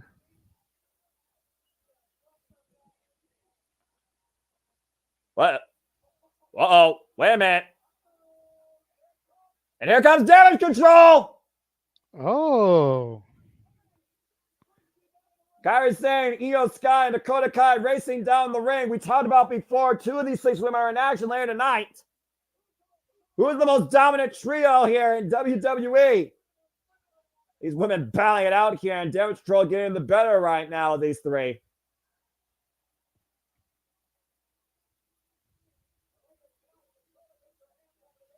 Well, Damage Control put into effect here, preventing the attempted post-match assault on Lyra Valkyria.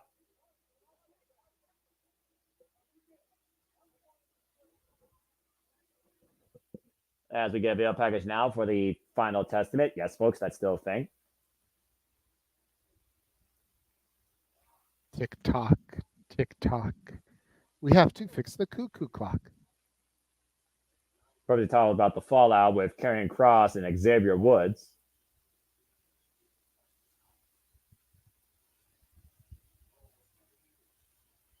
Talking about, of course, how New Day's been the WWE tag team for over a decade, but saying how Xavier Woods has been held down by Big E and Kofi Kingston rose to greater promise. In a way, he's not wrong, though, because both those men became WWE champions.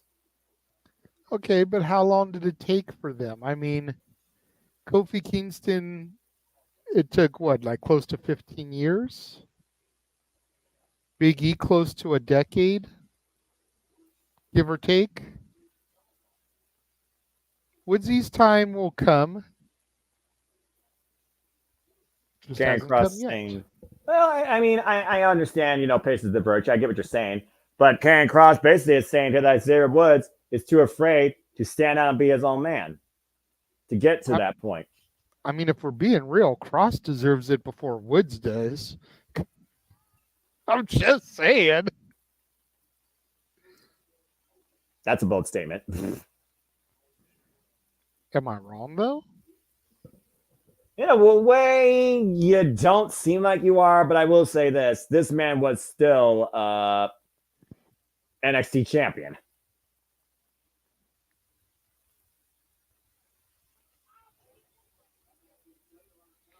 And we see the Second City Saint, the best in the world, walking backstage. Coming up next, we're going to hear from CM Punk.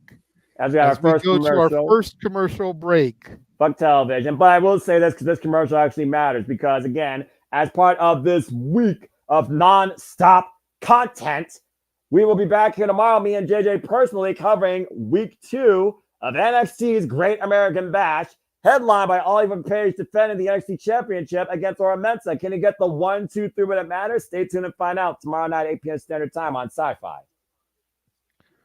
Well, why don't we go ahead and bring Walter in, producer man? And I am going to step out for just a moment and utilize the facilities while we actually have a commercial break.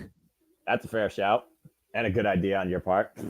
Walter, good to see you here again. It's been a pretty, I would say, straightforward first hour. Nothing, too over the top and nothing like, too much to take away after the opening segment. We now know our first match officially for Bash at the Berlin. We had a banger with Sheamus and Ludwig Kaiser, and apparently no love lost between Sheamus and Pete Dunne. Bronson Reed is looking to carve his own way back to the top, whatever that means.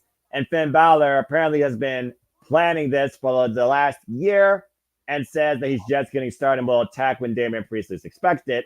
We still have not seen any sign of Mommy, Rhea Ripley, since the betrayal down at Mysterio. So again, there's still a whole lot that could go down as we still have 2 hours left of Monday Night Raw. What you thought so far about the first hour? Yeah, the first hour was good. I mean, they were commercial free, but they sure weren't ad free because they just kept showing their own ads. But As they do. yeah, when you made that batch about Bronson Reed and you called him Braun Breaker, I actually wouldn't mind that match now, 1-on-1 with those two behemoths for the Intercontinental Championship. That might not be a bad idea at Bash of Berlin. So you might have accidentally booked a good match there. Well, it wouldn't be the first time I booked a better match than somebody else when I think someone's underutilized, just saying. But again, it's a new era right now. The thought of SummerSlam, we saw changes at the WrestleMania. Now we're already seeing the changes tonight after SummerSlam with Gunther as the world champion and Finn Balor apparently taking Judgment Day in a different direction, but not leading it, quote unquote, it seems. How many leaders do you see there on screen? You tell me. Damian Priest, though, ready to rip them all apart. And again, as we talked about before, the nonstop content for the week is just getting started. We'll run our watch-along trailer, probably, because I don't want to overexhaust things. Probably next commercial break, if not maybe, halfway through the show, if not maybe the top of the next hour. But as alluded to, we'll be covering Great American Bash tomorrow, AEW Dynamite Wednesday, TNA Impact Thursday, SmackDown Friday, and Collision Saturday. You're with us here at the Multiverse of Media live watching event scheduled for a week-long dose of nonstop content covering all things wrestling. Shout out to the AEW family. God, come. What started as an impromptu NXT watch from us has boiled into covering all week. I'm here for it, man. Hey, I told you before, I'm a lifelong fan of professional wrestling. Damn it. Now I truly encompass all things wrestling, as of course the Olympics encompass all things sports. Shout out to Team USA. I hope they brought home a lot of the gold. Of course, the Olympics are still going on, so root for your favorite athletes in your favorite countries, folks. And at the end of the day, check out Primetime in Paris tonight on ABC and the Peacock, should you choose to watch the Olympics. And of course, we go back to SummerSlam. Again, Walter, you and a cacophony of people had some great fun on the call. As of course, SummerSlam broke all-time records, 57,791 attending in Cleveland Browns Stadium. We saw the coronation of a queen and the culmination of a road to redemption at Queen Nia Jax with Princess Tiffany by her side as the new women's undisputed champion. And of course, the drama was set to an all-time high with the betrayals, but also the fallout of Seth freaking Rollins, Drew McIntyre, and of course, CM Punk, where again, CM Punk's ego cost him his return match at SummerSlam. Actions indeed have consequences. But what are the repercussions of those consequences regarding personal issues versus professional development? We're about to find out here shortly. We go backstage, having Niall with the Creed brothers here. And JJ mentioned it at the beginning whether Niall would be a part of this.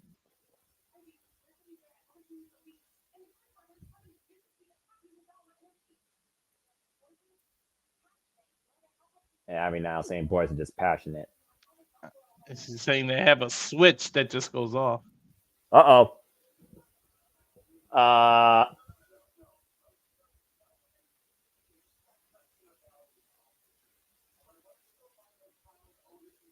guess Chad Gable must have also picked up Ivy Nile as part of his new Alpha Academy.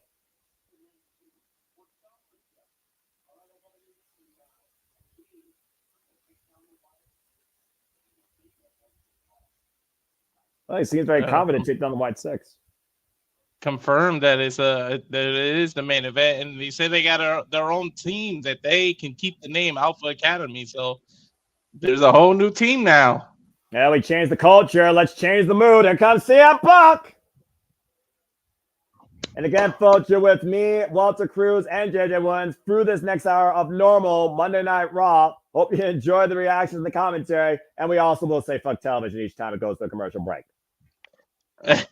And of course, you bring me in right when CM Punk is coming out. I see. I knew you guys had great timing. And Monday Night Raw and Triple H sometimes knows how to schedule itself across a 3-hour block when it comes to what you should put up the top of the hour. What do you mean sometimes knows? WWE is better at it than other companies are. I won't name those companies out of fairness, but they are better at it than other companies. Yeah. Mm-hmm. But also 3 hours still is an hindrance to me. I guess CM Punk came back last Saturday, first singles match since 2013. And again, personal issues clouded this man's judgment. You said earlier, Walter, Rage took over and it cost CM Punk that match, and Drew McIntyre is still in possession of that bracelet. Yeah, emotions is a hell of a thing, man. It could be blinding. Trust me, I knew. Rage is the reason that they call me Rage. I used to just blind react to things, and I had to learn how to control it. We'll see what Punk does. Slight amendment to your statement, though, Noah. First televised one-on-one match since 2013. Fair enough. Let us not forget that over the holiday tour, he competed at the Forum in LA and the Garden in New York against Dominic Mysterio ahead of the Royal Rumble. Fair enough. Well, let's see what he has to say as JJ can do the translate. He's been doing all the translate for talking, so we'll give it back to JJ for this. Works for me. Why is he smiling? Why is he so happy? We'll get to that in a second.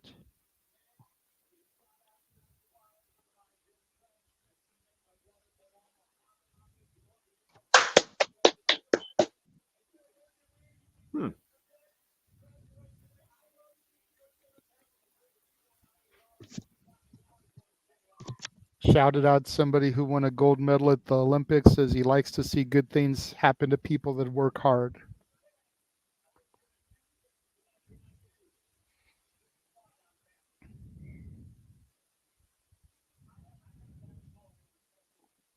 Wow. I haven't been to Baltimore in over 10 years. That's crazy. Damn, right?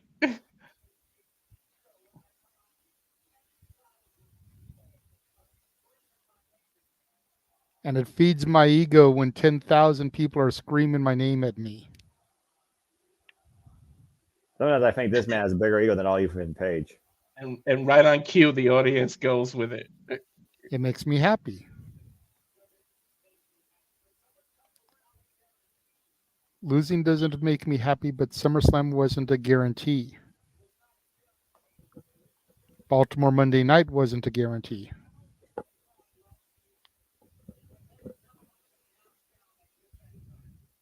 Shout out to Puppy. I imagine a lot of you like me because every time I get knocked down, I get back up. Some people absolutely hate me because I don't stay down.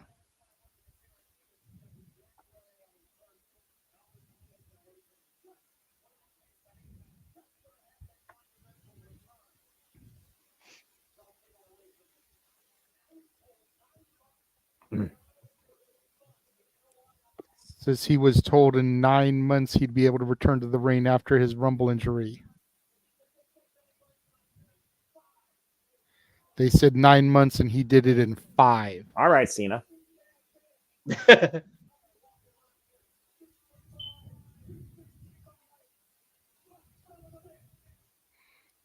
Mentioning how tough Drew is.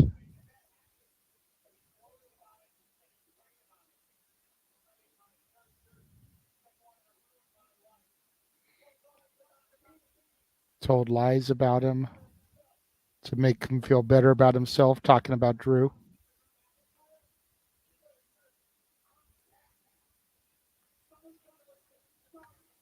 SummerSlam was the start.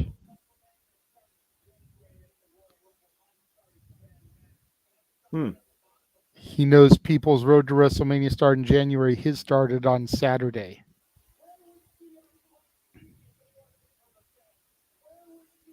Where would CM Punk be if it wasn't for the fans? Where would CM Punk be if he stayed down the last time he lost the championship? Last I checked, he never actually lost the championship the last time he had one, but that's just me.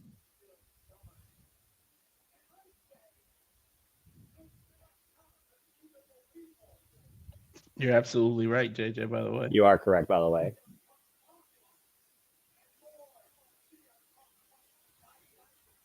And that's what I'm about. Yep. Packed house wants to see less CM Punk talking and more CM Punk fighting.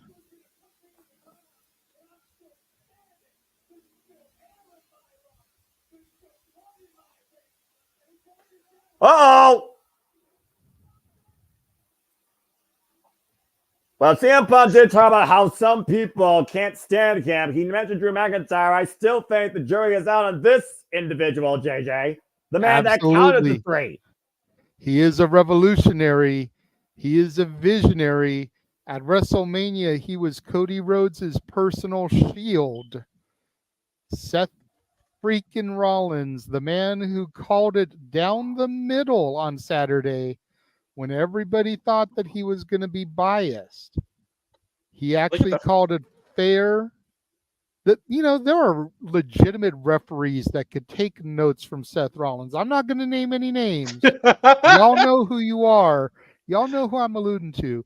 But there's legitimate referees that could take some notes from Seth Rollins officiating Saturday night. In this company, particularly. Look at his And face, others. guys. So, Rollins has a serious look on his face, not his usual self. Oh, no, because the personal feelings.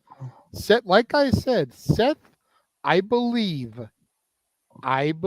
Seth felt he was doing the right thing by picking up the bracelet and putting it on his wrist. And Punk took issue with it. Uh-oh. Well, CM Punk said he's here to fight tonight. He may not have Seth Drew looks like McIntyre he's all the dressed fight. to fight. Exactly. Actions have consequences. We saw the first consequence to CM Punk on Saturday night with that loss. A focus, Seth, because he's not even making the crowd sing his song. Seth says, you're in a good mood, so am I. Because after 10 long years, it is finally time for me to put you in the dirt. I knew this was coming eventually.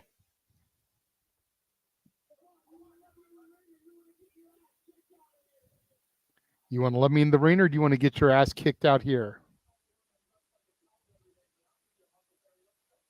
Whoa! I'm not the one who dressed like a cowboy today, but I'll be your Huckleberry. Let's go. Wait. Here we go. There's Drew McIntyre coming through the audience. Interrupting. Scottish psychopath. What is with all this negativity? Tonight's the night of celebration.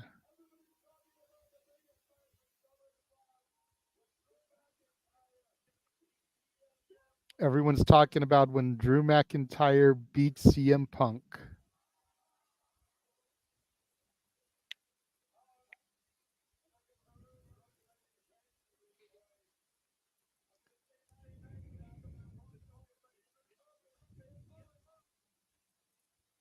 Drew feels he's earned Punk's undivided attention.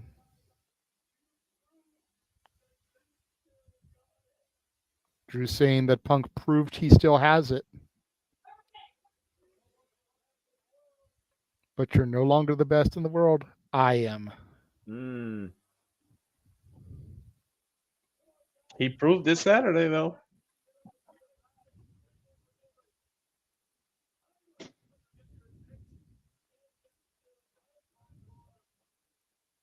Oh, geez.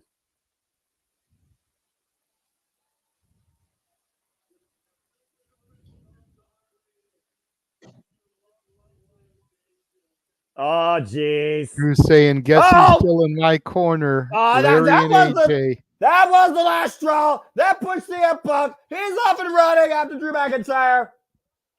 And Drew is running like a bitch. He didn't learn, guys. I said anger blinds you. Yeah, Drew McIntyre. Well, again, you talked about earlier. Drew McIntyre hightailed the arena. Well, wait a minute. Bronson Reed. Big Bronson Reed just literally crashed through Seth freaking Rollins. Well, guys, if you want to make a name for yourself, you attack one of the biggest stars on Raw, right? Fair enough. Super kick from Rollins and a big boot to Bronson Reed. Uh-oh, got him hooked. Death Valley Driver. Damn. And now Senton. And another one. That's 330 pounds on Seth freaking Rollins' chest. Guys, I don't think Pierce can ignore him anymore. What do you guys think? Now, I got to go to JJ for the weather report. Tsunami. And he's not done yet. You talked about earlier, like we said, to create your own path. Another tsunami to Seth freaking Rollins. When he said set his own path, he meant it. Like he went after Rollins, one of the biggest Raw superstars there is. Well, the last time these two Multi-time collided world was what- champion, tag champion, intercontinental champion, U.S. champion. Rollins has done everything there is to do in the WWE. Money in the Bank winner. And the ominous words to Adam Pearce biting Seth freaking Rollins tonight, whose focus was only on CM Punk. He might want to change gears now to Big Bronson Reed. I don't think And he's apparently done yet, Bronson guys. Reed is not done here. Kenny Dykstra, agent in the ring with Oh, no, not Rollins. again, not a third time. Bronson, no, this is too much. Donner Tsunami. Jesus Christ. Petey Williams, Jason Jordan, and Daivari trying to get Bronson Reed to go back to the back here. Rollins may have crushed ribs here. We might need some medical attention here. You know, where's BB at? Remember her? Oh, God, No, come he's on. doing it again, guys. Are you fucking kidding me? No, not a first Tsunami. Well, excuse the pun here, Noah, but this is how you make an impact. Yes. I think he's going for a fifth one, gentlemen. Will someone get this big ass idiot out of the ring before he kills Seth? A fifth Tsunami? Are you kidding me? Not even Japan gets this freaking hit hard. I don't know if I'd call him an idiot right, Noah. He is making a statement.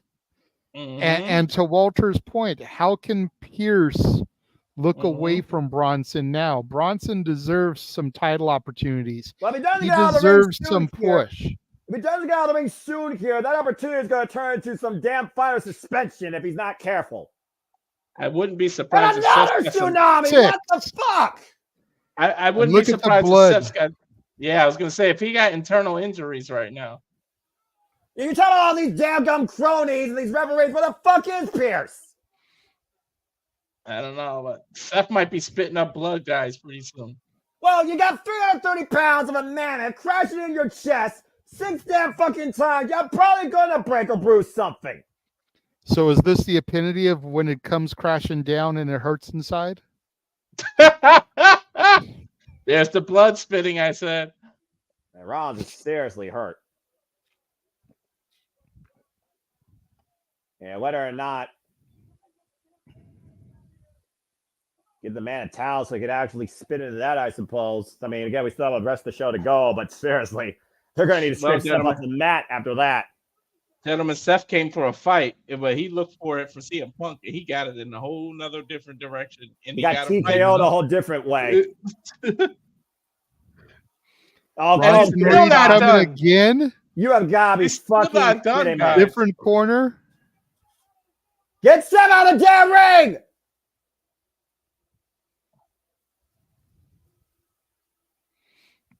Jesus. You know, guys, I think this is just being done to kind of prolong Punk and Rollins. We need Oh, to sure. obviously finish the story of Punk and Drew with the way he just chased after Drew, being shown the bracelet and everything. But we got to keep Punk around. So this feud, the starts of this here with Bronson Reed is how we're going to do it. That way we can hopefully hold off on Punk and Rollins until Mania. Yeah, well, Seth freaking Rollins is going to be lucky to breathe the same way again before he can get his hands on anybody after that assault.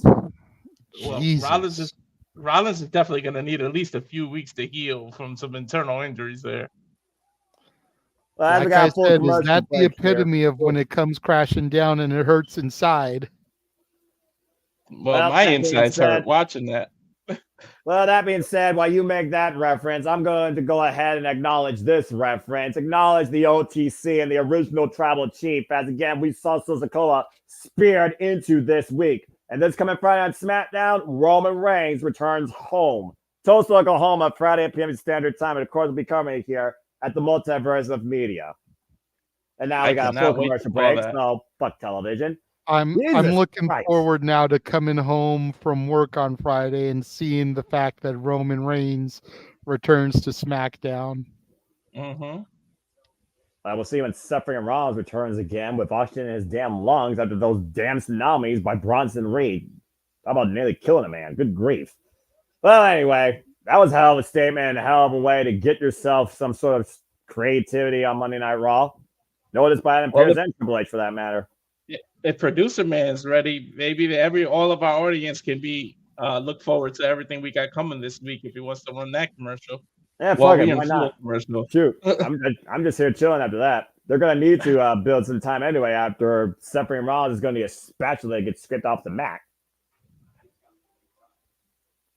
That being said, why don't we go ahead and promote what's ahead this week only, and then maybe we'll go further out when we get close to the end of Monday Night Raw. Again, JJ, Walter, you, me, and I, and Jeff as well are going to be busy all week long here with all the wrestling here across the multiverse of media. Again, folks, tonight we're coming Monday Night Raw, but tomorrow me and JJ will be back in the seat bringing you commentary for the Great American Bash Week 2.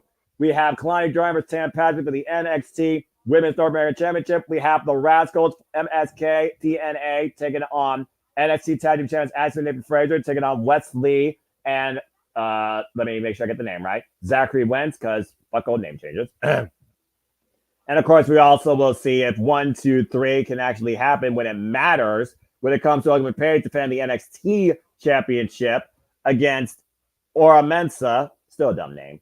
Not to mention the Battle of Joes, where you either believe in Gallus or you believe in Joe Hendry. Because you got to be the most conflicted person when it comes to that match. I am not. How dare you? That being said, I'm sure more will develop as we get close to Tuesday night with the trios turmoil happening in the NXT women's division. And we wonder if anyone can be on Roxanne Perez's level after Fia Hell's amazing effort, but came up short, left devastated, and didn't answer no questions. Where does Chase you go from here? Only time will tell. We also move, of course, into Wednesday with AEW Dynamite. Yes, we are coming a normal, kid you not, normal episode of AEW Dynamite. What the fuck is happening here in the multiverse of media? What have I started? What has become a thing? AEW Dynamite. But is it really normal, Noah? Is it really normal when you get the American Dragon versus the Last Outlaw? Is that really just a normal Dynamite? Well, with Ricky the Dragon Steamboat? Okay, you might have me there. And also MJF will give us an eliminator match over his AEW American Championship against Kyle Fletcher, and more to come, I'm sure, as we are building our way to All In. Yes, Walter. Those are usually the kind of matches you can only get when you play a video game, and we're actually getting a match like that in real life. Brian said, if Jeff Jarrett don't think I can go all in, I'm going to show you I can go all in.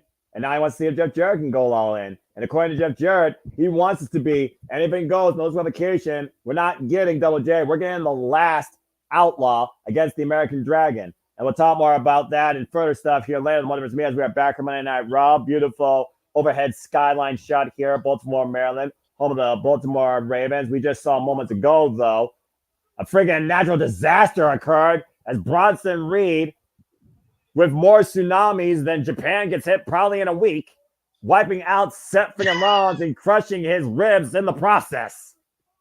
330 pounds crashing into a man's torso 10 feet above you. You don't easily recover from that shit. That wasn't a natural disaster. That was a man-made disaster.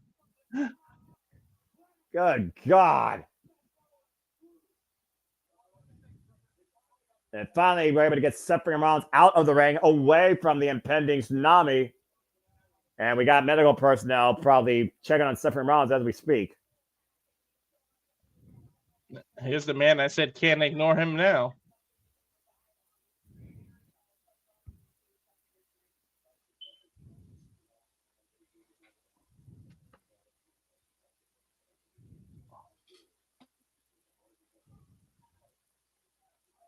Uh-oh, oh no, oh no.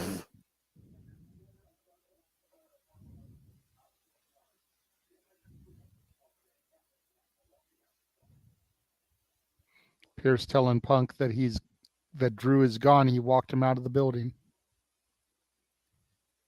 He told Punk to relax. I don't think so. Again, Adam Pearce has his hands full tonight, as usual, Monday Night Raw. Chaos Galore, speaking of chaos, Final Testament now are standing in the ring, waiting for their opposition as we go back to Imran Action and try and restore some control here. I'm so over this group. Can this be the final chapter of the Final Testament? Can we just close I the book? don't think that's ever going to be the case.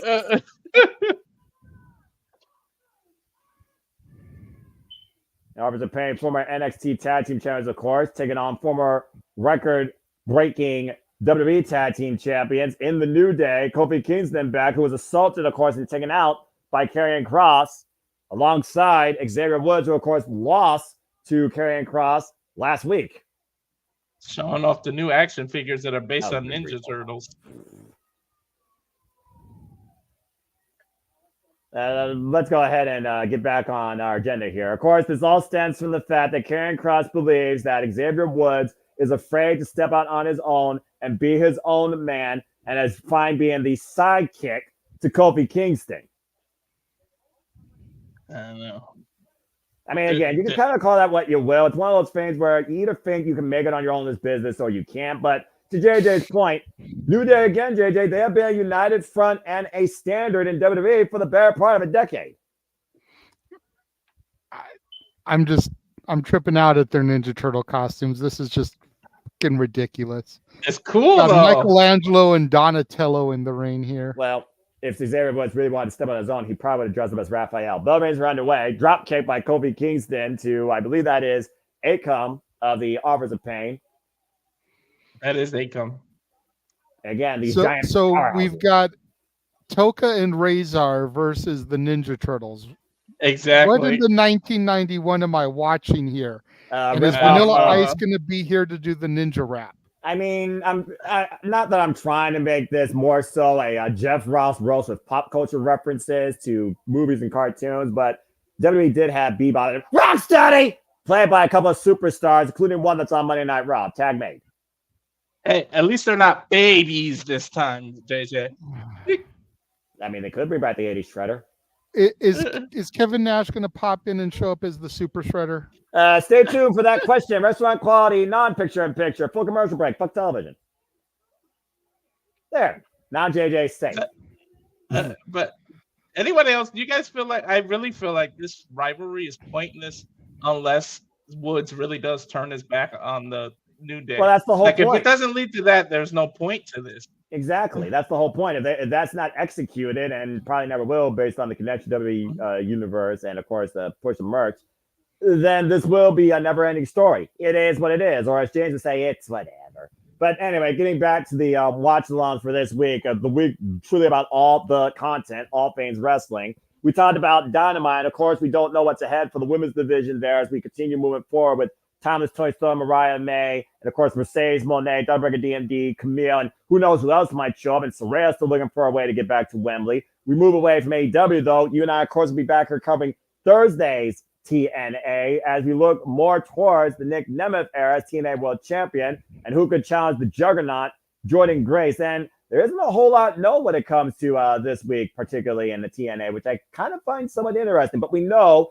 that Frank Kazarian and Josh Alexander has set their sights on Nick Nemeth, and Joe Hendry is bound and determined to become the TNA World Champion. And the system is trying to reboot themselves. Good luck with that. I do know we're supposed to begin the qualifying matches for Ultimate X. Correct. I'm curious to see how those pan out, who's involved in those matches. You know, is it possible we'll see some NXT and a crossover here in those matches? We've seen the No Quarter Catch crew. We've seen the Rascals. Could we see some of those guys qualify or even participate in qualifying matches? I mean, if Javon Evans is bouncy, then I want to see what this man can do bouncing up an Ultimate X structure. Right. Give me Javon Evans versus Speedball Mike Bailey. I want that match before the end of this crossover. I don't think there's no sight right now to this crossover ending, especially after what Triple H subtly said, to echo what you talked about, what TNA gets out of this and what WWE or NXT gets out of this as well. And also Rosemary, who's apparently bringing a death via Black Rose with each of her matches. No idea what the hell's going on with her. And we know that Matt Cardona is back as he crashed the wedding of PCO and Steph DeLander. And I'm sure and then he got injured again. Well, it is what it is. And as we move forward from there, of course, we'll be back here Friday night covering SmackDown with the number one thing we will acknowledge is the return of the original Tribal Chief, where I don't know whether he's going to answer Solo or Solo's going to call him out first. Solo seemed pretty apoplectic at the end of that match. And with Randy Orton's focus now on Gunther, I guess the legacy to be closed will have to be told later. We got to wonder who's next to challenge Cody Rhodes for the undisputed WWE Championship. And of course, I'm sure we'll get the coronation of champion Nia Jax alongside Princess Tiffany Stratton as well. And further fallout to come with our new United States champion, L.A. Knight. Yeah, which I'm very happy about. Yeah. We're back here on Monday Night Raw. This is not the Teenage Mutant Ninja Turtles versus Bebop and Rocksteady. This is the New Day versus the Authors of Pain and the continued story of Xavier Woods being tormented and questioned based on merit and potential by Karrion Kross. Monday. Well, of course, it's Monday, not them versus Raw. Bebop and Rocksteady. We established it's Toka and Razor. One of them is even named Razor, for Christ's sakes. Like, literally. Kobe looking to make a tag here right now. See if the New Day can bring this match to the favorite. A hot tag to Woodsy. They come in the ring. Of course, former NXT Tag Team Champions at the top of our former Dusty Cup winners. Rolling elbow strike by Xavier Woods here. But this isn't ninja rapping, it's ninja wrestling. And Xavier Woods right now just continuing the onslaught here, trying to get the better of the bigger, powerful opponent here. Still the kind of night. Wyatt 6 versus Chad Gable and Creed Brothers main event. 6-man tag team action. Nice super kick there. And Akam suffers one as well. A Razor, though, hoisting up Xavier, throwing him into the corner. Still to come tonight, Damian Priest looks to get a little semblance of revenge against J.D. McDonough. And again, Authors of Pain, dangerous as they come in their previous run as NXT Tag Team Champions. Xavier Woods, the relentless assaults here with these headbutts out of the corner. He didn't get the memo about headbutting people. I'm pretty sure nobody in this business has gotten that memo, to be fair. Top rope, missile drop kick. Akam off his feet. Hillary can't believe it. And Akam set over the title, excuse me, Akam and Razor. Razor, of course, the legal one. Akam, the non-legal one. Kofi flies and wipes out Akam on the outside. Ooh, that was an awkward angle that Kofi landed at. And Karrion Kross tripping Woodsy up on the top rope there. And referee didn't see it at all. So Razor has more hair on his head. That's the way to tell them apart.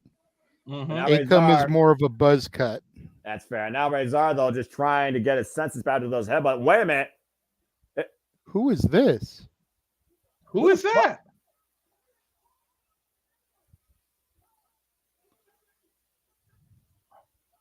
That's Odyssey Jones. Karrion Kross got wiped down into the freaking W Universe. It was down to cover. It's a crowd. New Day win. The New Day stole it here because this appearance by Odyssey Jones. And then, though, the Authors of Pain going after Xavier Woods and Odyssey Jones. Yes, folks. You remember that name? He was drafted and never seen. Yeah, he's here right now. And Odyssey Jones taking out the Authors of Pain. What the fuck is happening here tonight? Hey, guys, if you can't get a Big E, I'll take an Odyssey You gotta Jones. be fucking kidding me! Double sidewalk slam by Odyssey Jones, who's got a New Day unicorn shirt on. Now Karrion Kross, though, trying to get back at him in the ring. And, whoa, man! Black hole slam. Ugh. Well, hello, Odyssey Jones. New Day came with a backup plan. Kofi looks like he's very excited. Xavier Woods, though, not sure what to think here, but Clay New Day got some backup. I wonder if Woodsy was privy to this information because he's definitely taken aback by this decision. Could it be Kofi went on his own and recruited somebody, JJ, that caused suspension? But also, does Xavier Woods feel even more under-regarded for his capabilities, if that's the case, courtesy of what we just may have believed been done by Kofi Kingston? As we go to a backstage promo for Big Head Bob, JD McDonough here. Oh, good grief.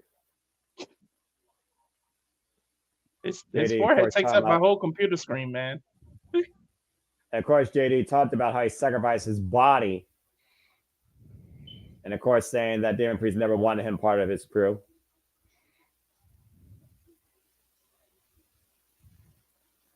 Of course, we also talk about, again, JD McDonough is the student of Finn Balor.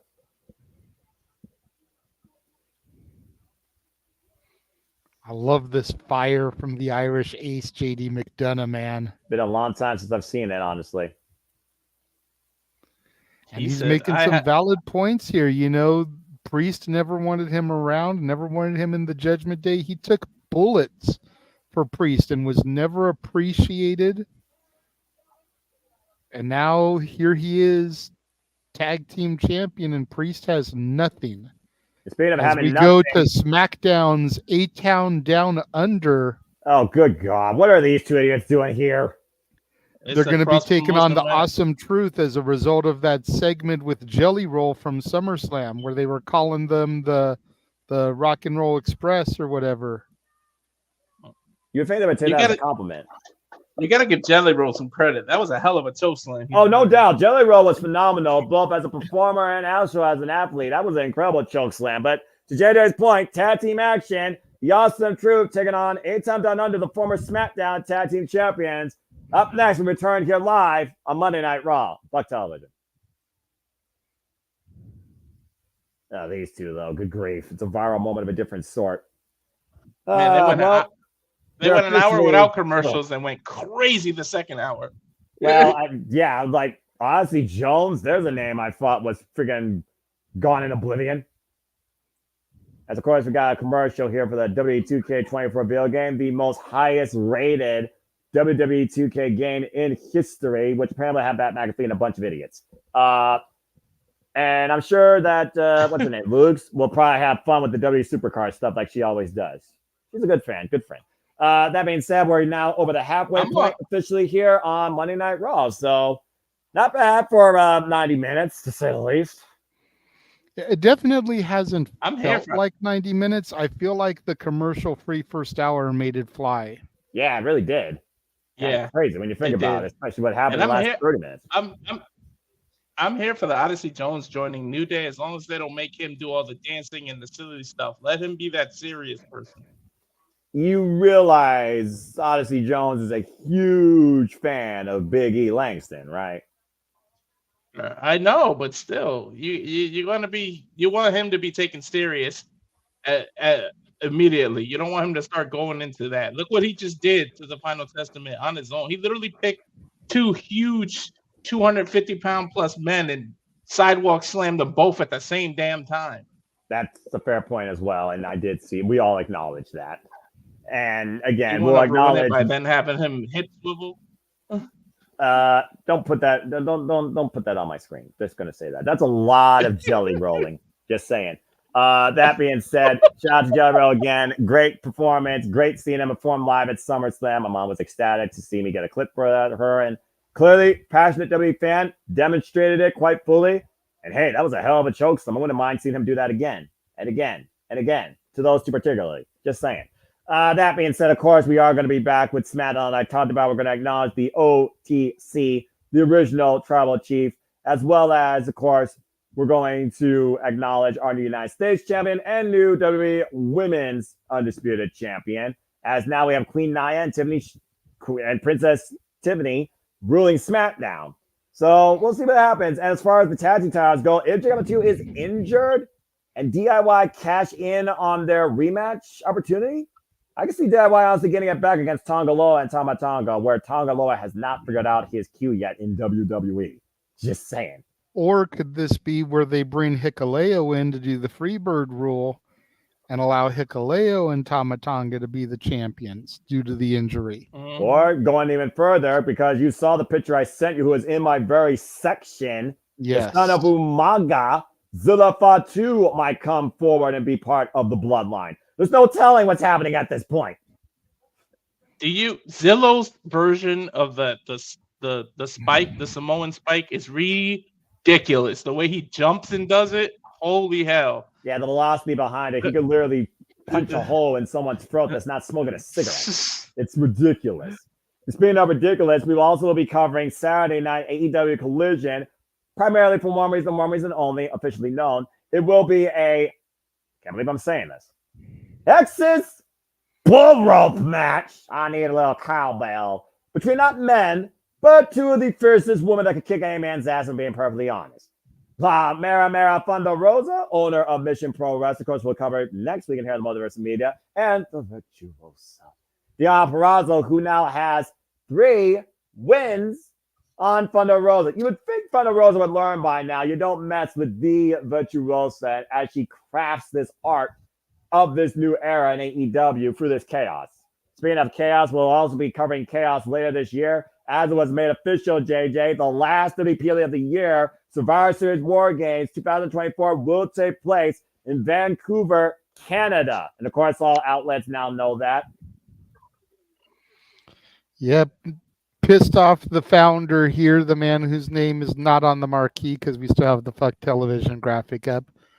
He was hoping it would come to California, as had been rumored, but you know, the Canucks can't get a Stanley Cup to save their life, so we'll give them more games. Well, I mean, again, you can learn more about hockey statistics, wins and losses, courtesy of the Sports Bar with Statboy Mikey and Dory Lou Tuesdays here at the Multiverse of Media, folks. So if you want more information and roasts like that, pull up a seat, come on into the Sports Bar every week here on the Internet Motivated. That's Tuesdays, currently 6 p.m. Standard Time, 3 p.m. Pacific. Cheap plug. As we go backstage with Kofi Kingston and Odyssey Jones, as we are back here on Monday Night Raw.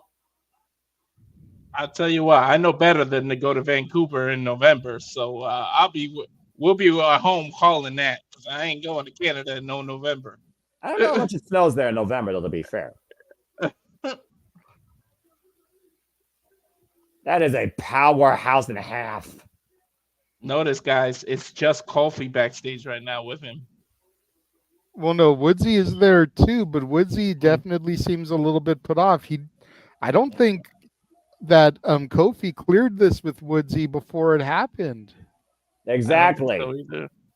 And here we go with the Alpha Academy, Tozawa, Maxine Dupree, and Otis. Is Tozawa going to get nasty here? What the hell is happening in front of me? I cannot take. I can't. I cannot unsee that. Well, you know what I can see, though? We're going to get tag team action here in the middle of the ring. I don't know if you would call that awesome, but A-Town Down Under, JJ's favorite tag team, is about to take on R-Truth and The Miz, the Awesome Truth, former Raw tag team champions, taking on former SmackDown tag team champions. To your point, it was Saturday night at SummerSlam where we got a viral moment, and I saw it live, as Jelly Roll came in with the chair and gave 2 of the biggest douchebags in WWE a long overdue ass kicking, courtesy of Steel. And again, being disrespected. Jelly Roll definitely got to live a boyhood dream. Yeah, and it came true. Beautiful, awesome choke slam to Austin Theory. And then if that wasn't enough, Jelly Roll channeling one of his other all-time favorite heroes, alongside Awesome Truth, with a 15-knuckle shuffle. That's a lot of knuckles. And I did see it pop up on the screen. Congratulations on your first day of training, Emmanuel. I'm glad everything went good for you, bruv. All right. And again, Emmanuel, want nothing but the better for you and hear everybody here in the Multiverse of Media. And I hope everyone's having a good time with our call tonight. Again, if you are enjoying what you're hearing, please like, subscribe, comment, tell a friend. And if you want to dictate the conversation, don't even dictate. Casting Steelers, Greg Cherry Brand, Jeff Generic, Super Chat, simple as that. It's your super chats, your passion, your continued support, your engagement that makes this all possible. Every week to the point, we're not just covering pay-per-views and PLEs anymore. We're covering fucking TV. Poor Miz cannot get on beat for anything. He's been partnering with R2 for close to a year and still can't do it. I mean, he's too white. I'm just going to say it like it is, and I can say that as a white man, but I got some rhythm. I've got so much rhythm. One of my friends told his daddy I was half black, half Puerto Rican. I already said I'm a melting pot, so I'll just leave it at that. Low reigns are underway here. R-Truth campaigns off here against Grayson Waller or Austin Fury. I'm more confused now than ever was before. And look at this, though. Double team effort here by R-Truth, taking A-Town Down Under over. with the head scissors. Nice deep big arm drag there by Truth. Good takedown there, and there's the tag made to the Miz. It's good Can to we see just that acknowledge- Truth hasn't really lost a step at his age, man. At like 50, 51 years old. JJ, I was still just gonna got say, it. can we just acknowledge that Truth is 50 years old? For real. Yeah, crazy. I when you mean, think Billy about it. Gunn is 60, but Damn, Billy has always been a specimen and always been a great wrestler. Truth, Mm-hmm. for most of his career, has been a comedy act. And it's a comedy You right got- now. We're getting this tag team match to go to non-wrestling quality picture-in-picture. Fuck television. I'm not saying that Truth can't wrestle because Ron Killings has proven that during his early NWA TNA run. But for most of his career, he's been a comedy act. So to see that he can still get in there, hit those steamboat-esque arm drags, hit those double team maneuvers and stuff, good on Truth. Good on Ron. Yeah, again, he's done what he needs to for his longevity in this business, and it's paid dividends for him, even if he's never been in WWE world champion. Of course, he is a former NWA world champion, if y'all actually remember that. Oh, I remember. Yeah, I remember he just alluded to it. two-time world champion. Exactly. Ironically enough, guys, being a comedy act and not having to wrestle every single time might be what allows him to prolong his career this long. So That's fair. we can I talk mean- crap about it, but ironically, that's might be what preserved his body. And Especially now we if he's are a in little bit. restaurant quality picture-in-picture. Well, still, fuck television. And right now, our troop, again, the guy in control of the match here. Whoa! Monkey Sending flip, Grayson Waller. sending Waller up and over there. Yeah, nice monkey flip there. And it might be looking to do it one more time. And again, maybe taking too much time. Once again, with Grayson Waller in the corner saying, "What's up?" And Grayson Waller goes up and over again with the monkey flip. You got to consider, though, that Austin Truth, despite all the fun and the tomfoolery they're having, they had to be considering at some point going back after Judgment Day and those WWE RAW Tag Team Championships.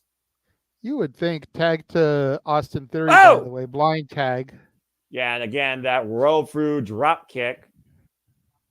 Of course, you endorsed this man so much when he was United States champion, considering LA Knight, once again, is now the new United States champion. And we've seen these tensions as of late, particularly with Austin Theory and Grayson Waller. You wonder if Austin Theory may want to go back after that title.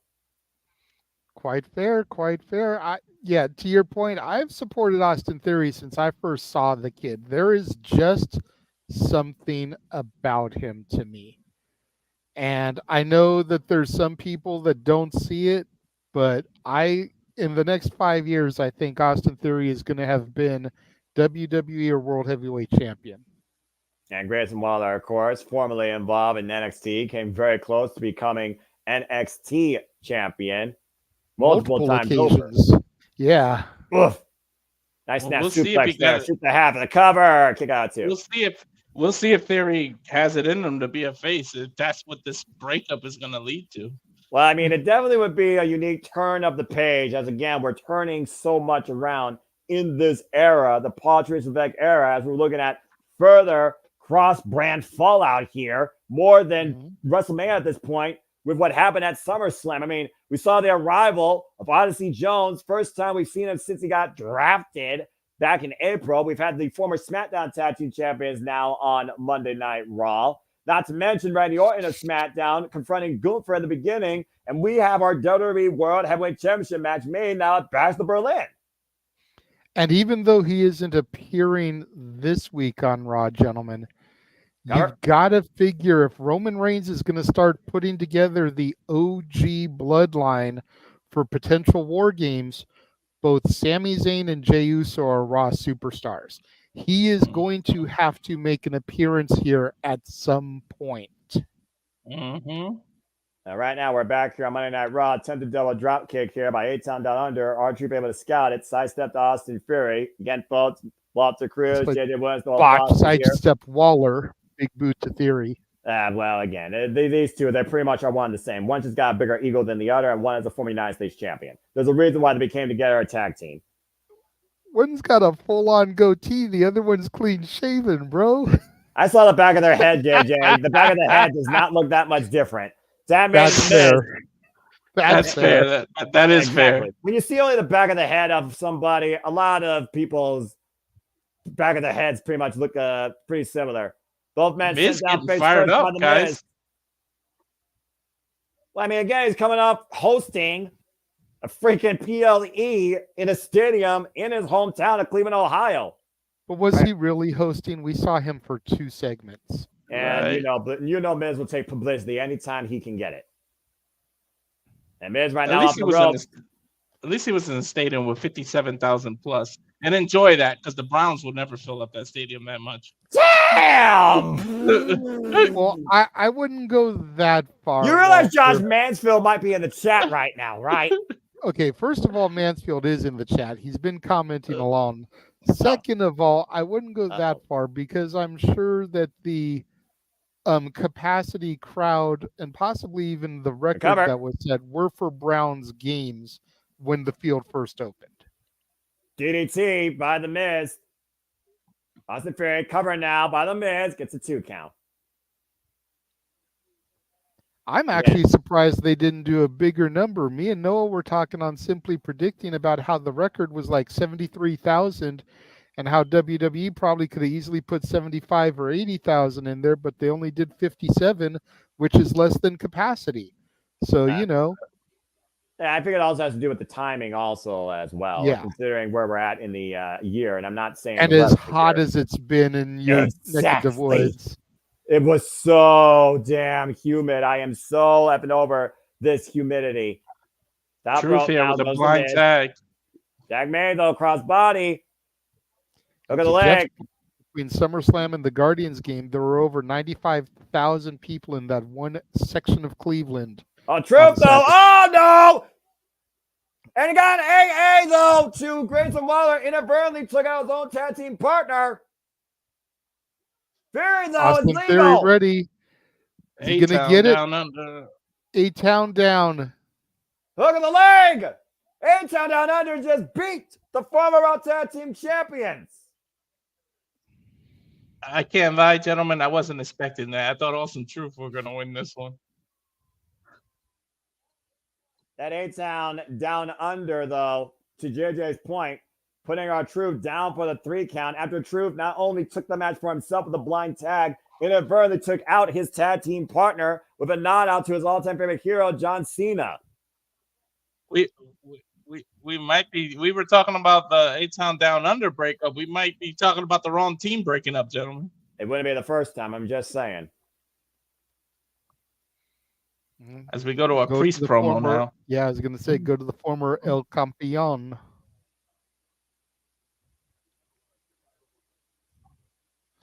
This has been a long time coming. He never wanted JD in the Judgment Day.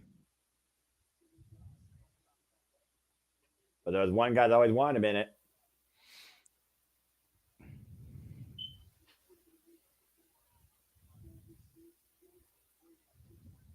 Talk about the skull this big, a brain this size. Damn, Priest. Priest has given better promos tonight than he has his entire title run. Well, when you feel about vengeance, I mean, that gives you a lot of material. No, I'm going to put you on the spot because I've already asked JJ this question. Do you think that he'll be a more than one-time champ? Can he regain this title at some point in his career, or will he just be a one-off? Because a lot of people doubt him, and I really feel like the company's really, really behind him. And I think he'll have this title again. I don't know how soon, but I don't think he's a one-time champ.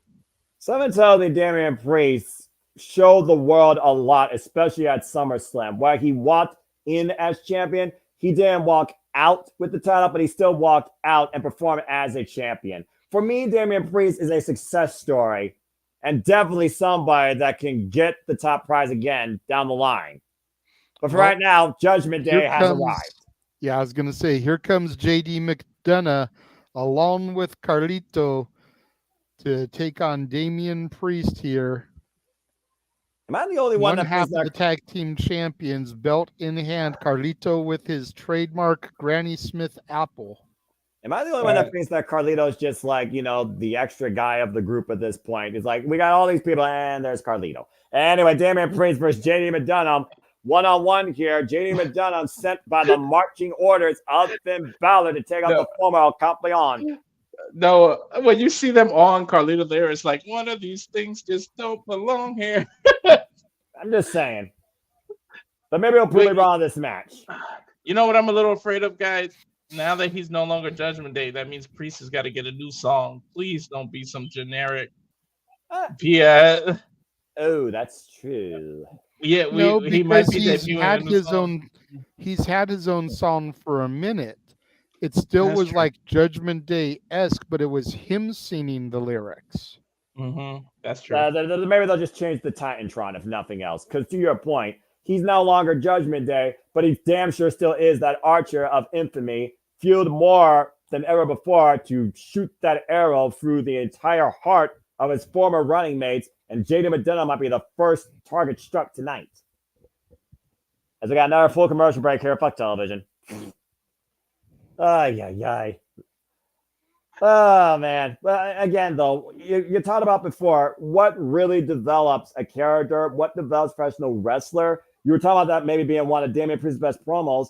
When you're fueled by rage and revenge, it takes your mind to a whole different direction, all right? Again, he was for the group, but the group at some point felt like he was part of them. The title was part of theirs. At the end of the day, Damian Priest was a guy, and I don't blame him. He was out there for himself, and arguably, the jury's still out there. He didn't need Judgment Day. Judgment Day needed him. And instead, Finn Balor wants to prove him wrong, saying that we never needed you because you went above the Judgment Day. Judgment Day was never about leaders. I think Finn Balor's been more of a leader this last year behind the scenes, especially with Liv Morgan adding fuel to the fire lately, than Damian Priest and Rhea Ripley were probably aware of. Yeah, but we saw CM Punk make the same mistake, letting fuel. You just said anger, rage, and revenge fuel fire. But look what it did to Punk. It took his eye off the ball and he lost. So will the same thing happen to Priest? You got to be able to control that anger in the middle of a match. Otherwise, you lose. You can't. But I don't even think it's about winning and losing with Priest at this point. Exactly. No, it's about vengeance. And we heard what Finn Balor said, by the way, JJ. Let's talk about the warning. He said, I'm going to get you when you feel most safe and when you least expect it. Finn Balor is not done with Damian Priest by a long shot. And we know when the Prince hits, he usually doesn't miss. That's fair, yeah. I'm curious to see when Finn is going to take his opportunity. But I also am curious to also go back to you, JJ, for this. We still have not seen nor heard nor know anything right now about mommy Rhea Ripley. What is she thinking right now looking at all this, considering Dom betrayed her and Judgment Day ousted arguably her closest friend and support, Damian Priest? I'm definitely curious to see what is on her mind, and you got to figure she'll be here in the final hour to say something. Say something or do something. Something. All I know, that's your trust me, you're fine. I was trying to save that game. You know what? I'm the gimmick creator, so whatever you want to use it, it's fine. Shoot, I don't trademark anything. I'm simple. But to that point, JJ, again, we so far have heard from Finn Balor. We haven't heard from Liv Morgan or Dom. They just basically kissed. And Carlito's here. So it's one of those things where I'm like, I don't know where all the pieces fall as of yet. And you were talking about Jey Uso earlier, not to mention Sami Zayn, who, of course, is no longer the Intercontinental Champion. We have a brand new Intercontinental Champion who also has yet to show up here. So there's still a lot of unknown to this fallout here on Monday Night Raw, as we are about to enter the last hour here in about 4 minutes. And before we get back to the show, I just want to say real quick, thank you again to those that have been tuning in all night, if not just now. Did you know, by the way, that apparently WWE had over 580 million social media views during SummerSlam, making it the most social SummerSlam ever? Again, the power of the internet and the power of the WWE Universe. Congratulations to everybody that was part of that statistic. Statboy approved. We go back to the beginning of Monday Night Raw, JJ, and we are going to revisit a classic, a sequel. Randy Orton comparing this to a modern day Rick of the Dragon Steamboat and Ric Flair. Gooper saying, though, I am never taking off guard.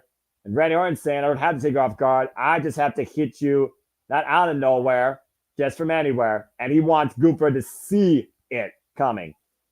Can the legend kill a rising legend at Bash of the Berlin? As it's made official, folks, Gunther defends the World Heavyweight Championship against the Viper Randy Orton from Berlin, Germany. And that'll be Saturday, August 31st from the Uber Arena. And of course, becoming here at the Multiverse of Media. Special start time, of course, we're halfway across the world. That's a cool looking graphic. I was just going to say that. And breaking through the walls. And meanwhile, we go backstage for the guy that's been breaking for everybody, the new Intercontinental Champion, Intercontinental Heavyweight Champion. I like that little modification to the title. Braun Breaker was very humble, by the way, in victory. That title looks good on him, gentlemen. I agree. Let's hear what the dog has to say.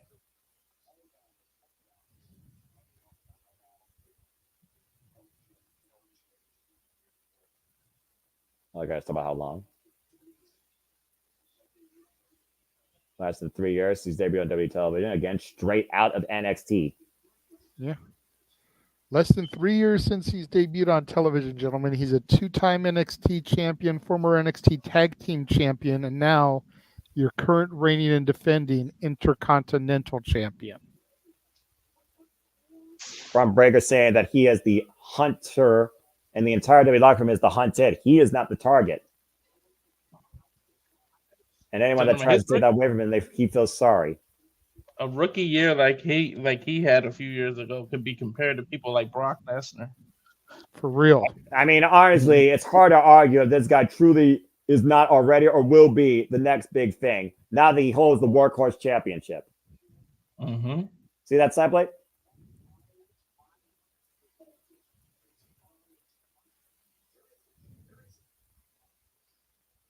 Oh boy. Damn. Good luck taking away his name off that title. Now let's bolt it in. Interesting. I believe him. And thank you, Kathy Kelly, for that. Locker room has been put on notice. When we come back to the ring, Carlito and JD McDonough awaiting the arrival of El Campeón, Damian Priest. Gentlemen, it is the beginning of the third hour. I bid you adieu. I shall try to pop in for the farewell portion of the stream. Walter, Noah, enjoy. All right. Thank you. Well, as we get ready here for the last hour of Monday Night Raw, here comes the former El Campeón, Damian Priest, who, of course, fell to Gunther at SummerSlam thanks to the betrayal of Finn Balor. Listen to the reaction he's getting from the crowd. Is somebody's TV going on in the background, or am I just hearing things? All right. I don't know. Something's going on in the background. I'm hearing things, I guess. I don't know. I'm hearing somebody's feed, but it's definitely not mine. It's definitely not mine, because it sounds like that feed's behind or that feed's repeating. What's going on? Yeah, see, I just went on mute and you can still hear it. It's not me. Yeah, weird. It anyway, may be JJ. Well, I mean, if he's off screen, I don't know. Now I don't hear it. That was weird. Technical difficulty. Maybe the Wide Six is invading us as we speak as well. Of course, they'll be in the main event. Well, again, Walter, we talked about El Campeón, Damian Priest, and the betrayal that he felt. Yeah, hi, Jeff. It was me sharing the GIF of the championship graphic for Berlin. That was my bad. Oh, okay. No worries. Okay. Just don't want I fixed it. Okay, no problem. Okay, very good. He did what they tell you not to do in Ghostbusters. He crossed the streams. Oh, yeah, I recognize that. I was once a wee lad. I watched the first Ghostbusters. I didn't think a sequel was needed. Anyway. Well, ever since Priest cashed in the Money in the Bank briefcase, Finn Balor believes that Damian Priest became too big for the Judgment Day, felt that he was above it and had to lead it. Maybe he became big-headed, but just not as big-headed as JD. Right now, we'll see if JD's big head can survive the Archer of Infamy's vengeance here, where I imagine Damian Priest, the only thing he sees here is Finn Balor. JD trying to take those chops to Damian Priest, and remember, he's coming off, 48 hours. Oh! Being in a chop fest with the new World Heavyweight Champion, Gunther. So funny, applying big boot to the face of JD McDonough, and Damian Priest showing no signs of wear and tear after his war against Gunther here. Teeing off against JD McDonough in the corner, driving the boot hard. Again, we talked about earlier, all he's got to be seeing right now is Finn Balor. Finn Balor saying he will strike when Damian Priest least expects it and when he feels most safe. Well, then maybe Priest will expect it at all times. Oh, man, that was a flapjack with a 40. JD dropped face first with a hard Irish whip in the corner. Take a look at the elevation here, Walter. Yeah, we take another look. He planted him on that flapjack. If nothing else, go ahead. Go ahead. No, I was just saying, oh, God, I don't need to say anything. He just jacked his jaw. I was going to say, the flapjack, he put the amount of effort into it that you do normally a spine buster with. And JD scouting it, though. Up kick there. Oh, God, I got clapped again by Damian Priest. No, I felt that. Did you feel that? I felt that JD might need to see a dentist after this, if I'm being honest with you. Damian Priest right now, again, fighting for his new, much larger extended family, the WWE Universe, that has been in his corner since El Capitan rolls here. And JD right now taking advantage, teeing up against Damian Priest here.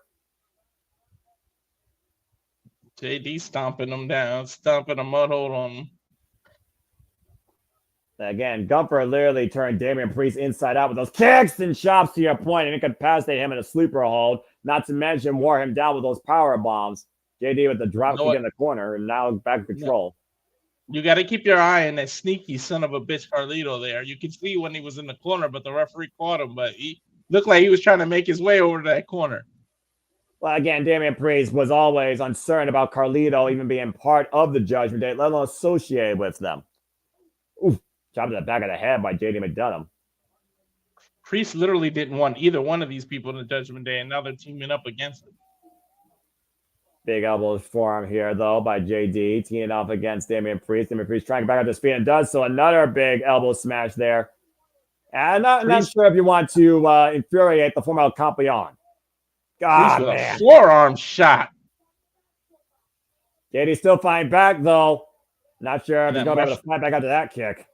He got him with a front martial arts kick that knocked JD literally through the ropes. And I think we're going to go another commercial break after this. Right now, Damian Priest staring a hole through Carlito here. Carlito checking on JD. Carlito literally moved right out of the way. He knew what was coming. I'm about to say, I don't think anyone wants to be in front of Damian Priest right now unless you're part of his friend or you're his family. Damian Priest now taking his eyes off JD. Carlito rolling away. That's exactly what happened on Saturday. He took his eyes off the ball, focused on Finn, and it cost him the championship. The referee's count up to 2. JD, though, up on Damian Priest's shoulders. He's still chasing Carlito. McDonough's carcass on his shoulder, but oh no! Priest driven face first into the ring post. So my point, being distracted. See that? Taking advantage of the Thomas Lucina, driving Damian Priest into the announce table. Suicide dive. And you don't want to get, a suicide dive done to you with someone with the head size of JD. That being said, that forward impact to Priest's chest, trying to regain oxygen in his lungs. Can Priest get back into this? Stay tuned. Fuck television. Full commercial break. Now, again, I will say this. As much as we talk about JD McDonough's big head, you make a very valid point because, again, the head is the object that more so collides with you off the tope suicida versus the shoulder, and all that force driven into Damian Priest's back drove him hard into the announce table, chest first. You want to talk about irony? You know what Judgment Day did? Liv Morgan just completed her revenge tour, but ironically, they started a Damian Priest revenge tour now. Not to mention a Rhea Ripley revenge tour. And again, Mommy's nowhere to be found. According to the founder here, Rhea apparently captured W social media posts saying that both Liv and Dom are so fucked. And I don't think she means the way people might be thinking that they are going to try and do that. Did you just get I got a side-by-side now, picture-in-picture. Yeah, I do here. But again, I still say fuck television. I will always say that for life, no matter what company is on my screen. And Carlito taking a cheap shot. That's not cool. Behind the referee's back, it's JD offered that opportunity. With a strong left hand. That is his strong hand, too. Carlito is left-handed. Yeah, former Intercontinental champion. Jack DP.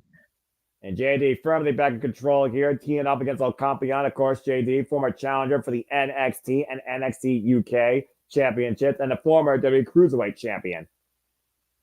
And JD also the student of Finn Balor, the only person that wanted him in the Judgment Day.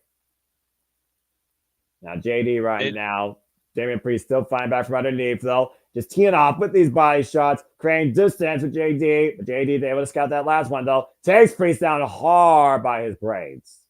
Pulls him by his hair. Referee warned him about pulling by the hair there, so the referee did catch it. But showing some leeway for JD. A bit of acknowledgement there, courtesy of the official here. JD looking to pop again. Drops the leg across Damian Priest's throat over Carmichael's chest. Cover, hook the far leg, gets a 1 count. Didn't even get a 2 count, Noah.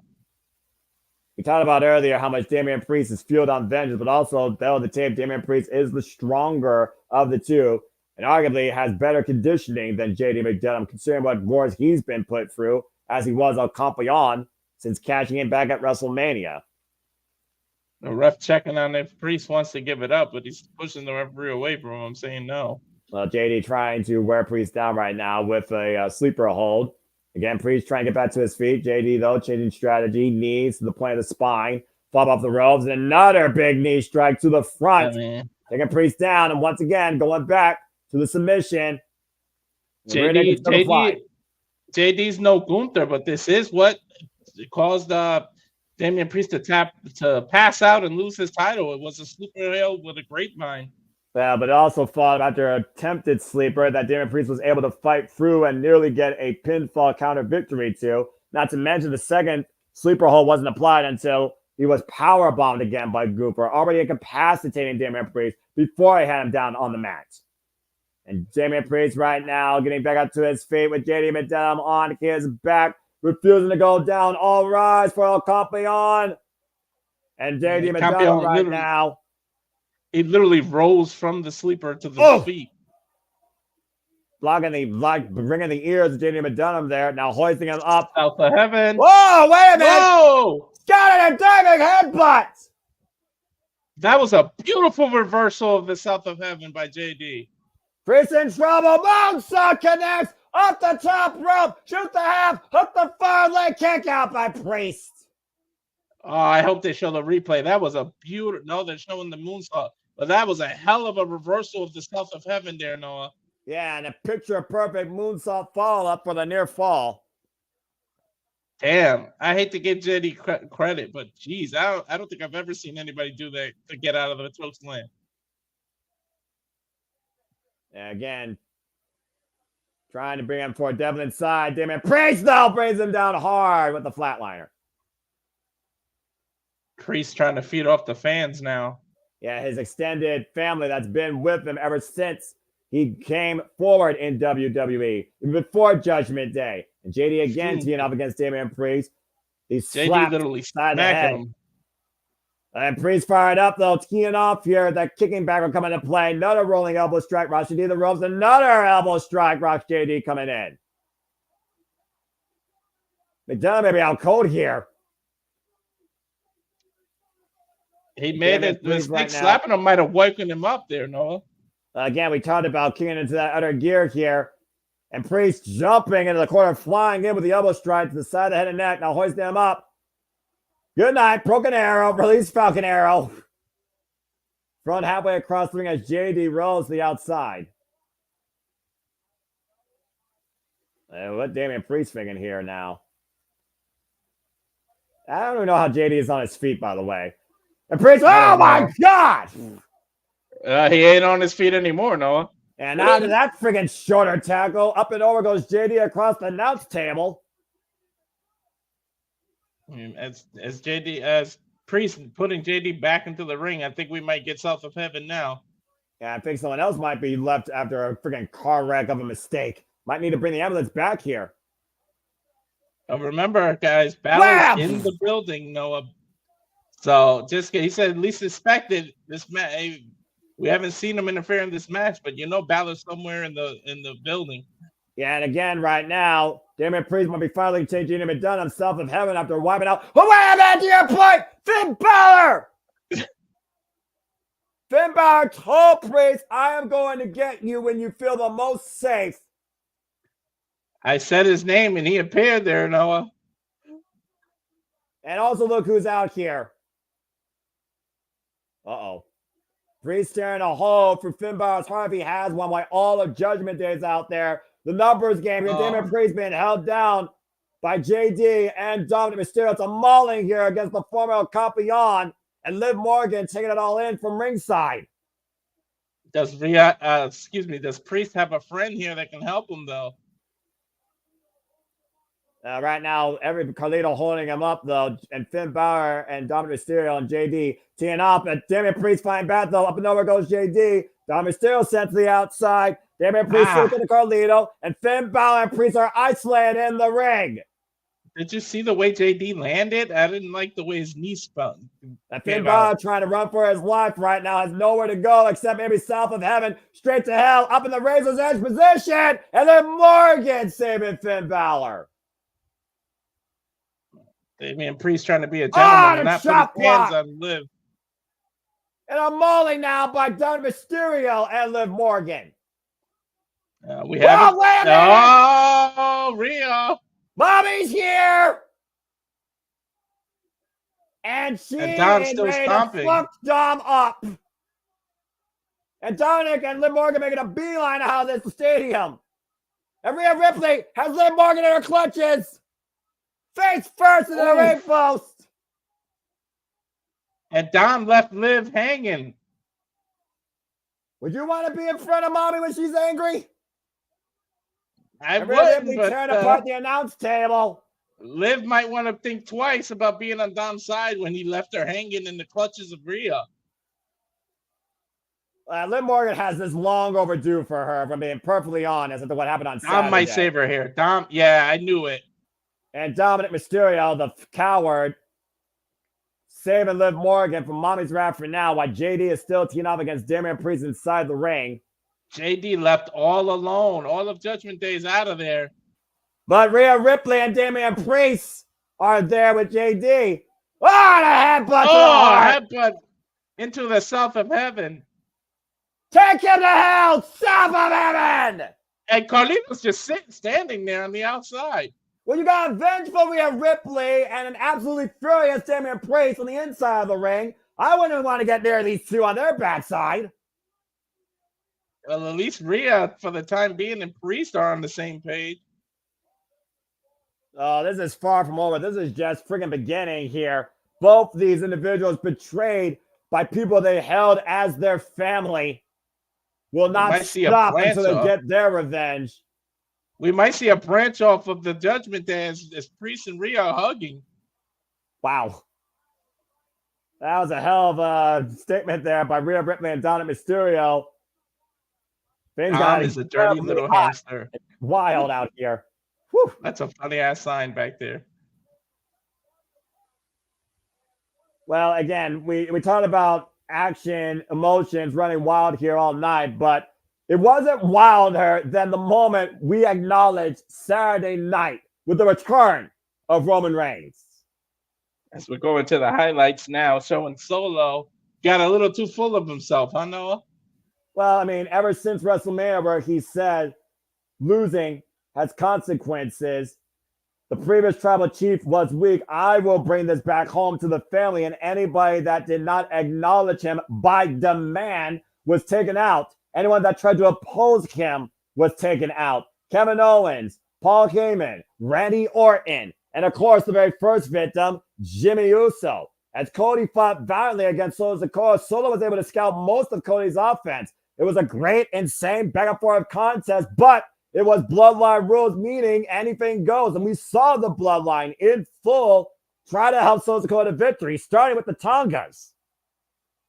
Think about this, Noah. Think about the reaction that Roman gave Jay when Jay said, I don't give a damn about the tribal chief. And I was just saying that. So imagine what was Solo thinking to go this far? When you literally call Roman Reigns weak after he held that title and brought the bloodline to the promised land, the island of relevancy, for over 1,300 days, you knew a receipt was coming. It was just a matter of where and when. And Saturday night, was when the entire world acknowledged him. The So original Irvin, tribal of course, chief. on her feet, me included, 57,000 plus, paying their respect to the original tribal chief. And that place, if it had a roof, would have needed to be inspected for damage as he rolled in with a Superman punch with 3 months plus of malice behind it, and followed up with his own judgment call in the name of respect with an emphatic spear, allowing Cody Rhodes the moment to retain his And the subtle WWE nod there, Noah. Exactly, because it wasn't about Cody. It was about who truly is the original tribal chief. Roman Reigns' new focus is not a title. It's literally the bloodline. And Roman Reigns is back, and he will return after that fallout from SummerSlam, folks. Friday night on SmackDown. The original tribal chief addresses the WWE Universe on SmackDown this Friday on Fox, and we'll be covering here at the Multiverse of Media. And meanwhile, though, Dakota Kai gets ready for one-on-one action. Oh, wait a minute! They're being attacked by this new group. I kind of saw this coming after that little post-match assault earlier. And So is Damage Control de facto faces? Maybe. Oh my God! And Shayna going back. The ankle and the surgery repaired knee of Dakota Kai.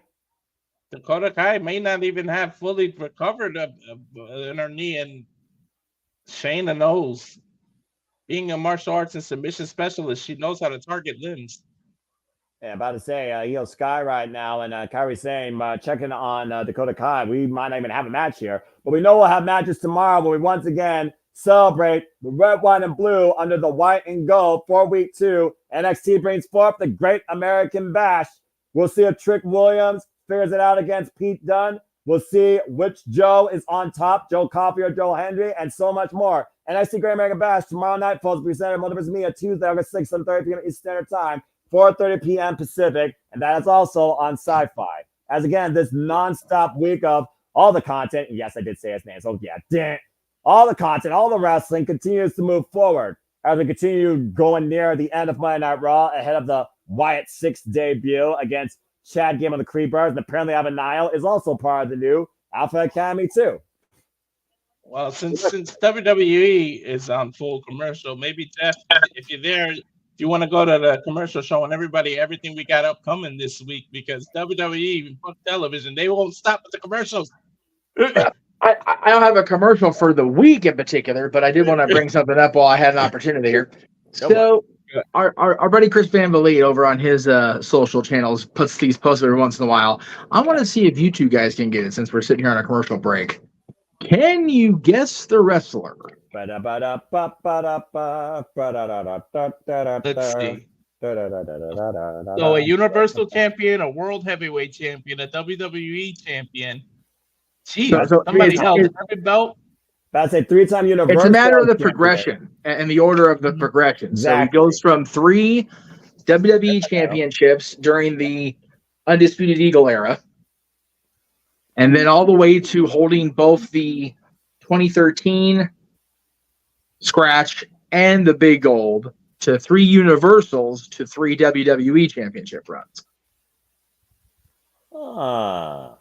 Big gold and the WWE. So grand total of 4, 7, 10 world championship reigns within WWE.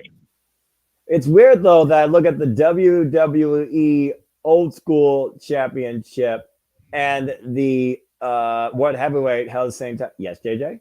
I have a guess. What is your guess, sir? Brock Lesnar. Yep. That is the correct answer. Yes, sir. I mean, because what you have to notice is there are no mid-card titles here. You literally took the words out of my mouth. Very few people have only held world champions, 0 mid-carders. Even Hulk Hogan has a tag title run under his belt with Edge. Yes. Again, Brock Lesnar is the guy that literally was defined by nothing but world championships. Crazy to think about. So, in going with Walter's suggestion, yes, we'll go through and do a Excalibur style run here real quick.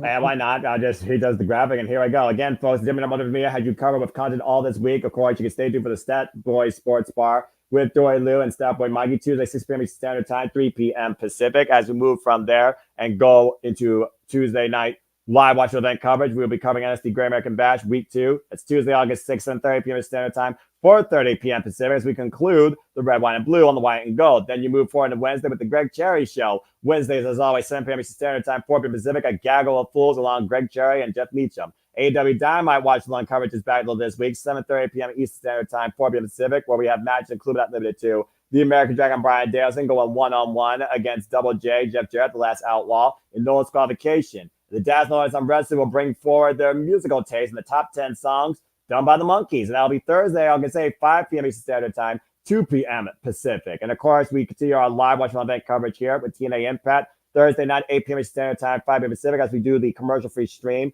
courtesy of TNA Wrestling. Be an Ultimate Insider. Join along with us for total nonstop action. The newest part of the Multiverse of Media comes forward with episode 2, where you get to ask Meech anything. And that could be anything regarding wrestling, food taste, Disney, Hulk Hogan fandom, Millennium Countdown, you name it. So much more. It all comes down towards what you ask and what he's willing to share. Ask Meech anything. And we'll move from there into Friday Night SmackDown as part of the live watch show event scheduled this week. That'll be Friday, 7:30 p.m. Standard Time, 4:30 p.m. Pacific, where we will acknowledge the return of the original Tribal Chief and see what is next for Cody and the Bloodline going. And of course, your weekly Saturday night shenanigans move forward with Saturday night's open mic night, presented across the entire Multiverse of Media, hosted by the Renegade of Wrestling, JJ Williams. And prior to that, of course, will be our coverage of AEW Collision, where the only thing known is a Texas Bull Rope match against Thunder Rosa and the Virtuosa Diana Purrazzo. And that is everything coming up for you this week here in the Jeopardy Generic Multiverse of Media. And then we sleep on Sunday. And now we return to Monday Night Raw, where Sonya Deville prepares for maybe one-on-one action, maybe not. This group is going to need a name eventually. Do they really? Considering how unknown and how disrespected booking-wise, hold that thought.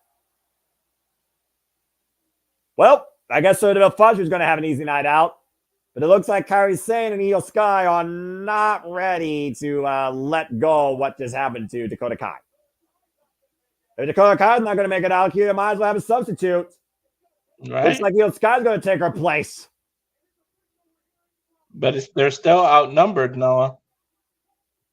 Yeah, well, Io Sky's crazy. I mean, this woman legitimately could have broken her back after driving Zoe Stark through a ladder via an avalanche Michinoku driver. The fact that Zoe Stark and Io Sky are walking upright still surprised me to this day. But we got an impromptu match. Here we go. Io Sky looking to get revenge for Dakota Kai here, going one-on-one against Sonya Deville. Want to give a happy birthday shout out to my friend ATW, Casey Flynn, the ultimate fan of Dakota Kai. Sorry, Casey, but revenge will be served, I'm sure, at some point. And Sonya Deville, of course, coming back from injury, forming this trio here with Zoe Stark and Shayna Baszler. Figuring that these three need to take over and remind everybody who the baddest bitches are that run the Monday Night Raw Women's division. Why Io Sky said Dakota Kai needs to change along with the rest of Damage Control. And both women looking to prove the changes made tonight. Nice takeover T. Harris by Io Sky to Sonya Deville, taking her to the outside. Nice head scissors takedown. Io Sky might be looking to fly here. Zoe Stark playing distraction.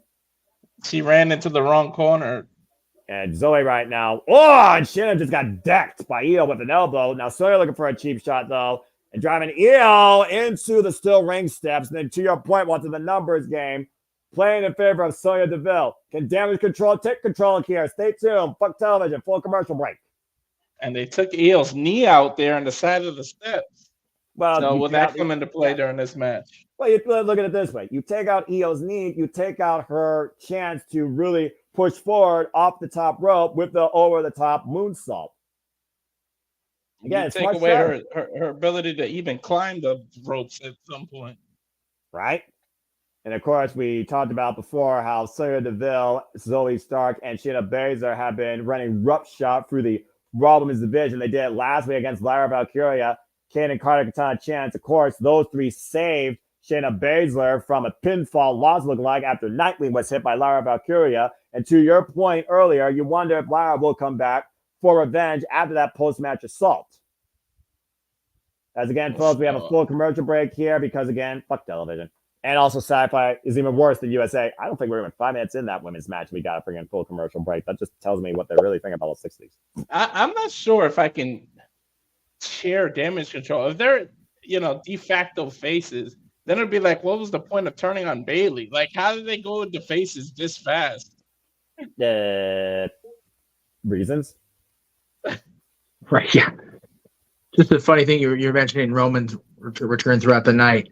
Yeah. Little factoid on the wise man's social media.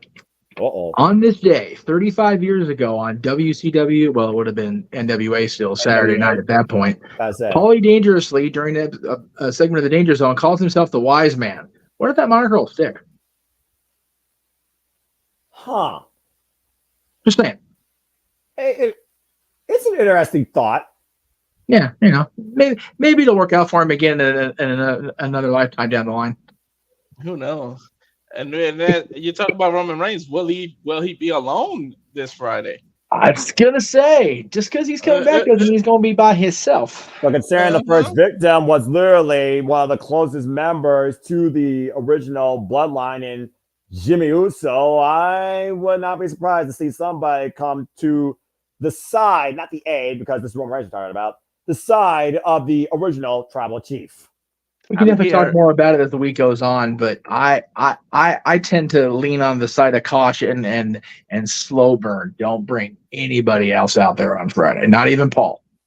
Yeah, I agree. I think it's going to start with Roman Reigns coming out first, and of course he's going to take it in, then ask us to acknowledge him, and then Solo's going to come out. What if Solo dares try to come out before Roman Reigns even gets to pop that question, and then shit hits the fan. And remember, Solo's down a man with Jacob Fatu's injury. If nothing else, Solo still has Roman's Ulafala.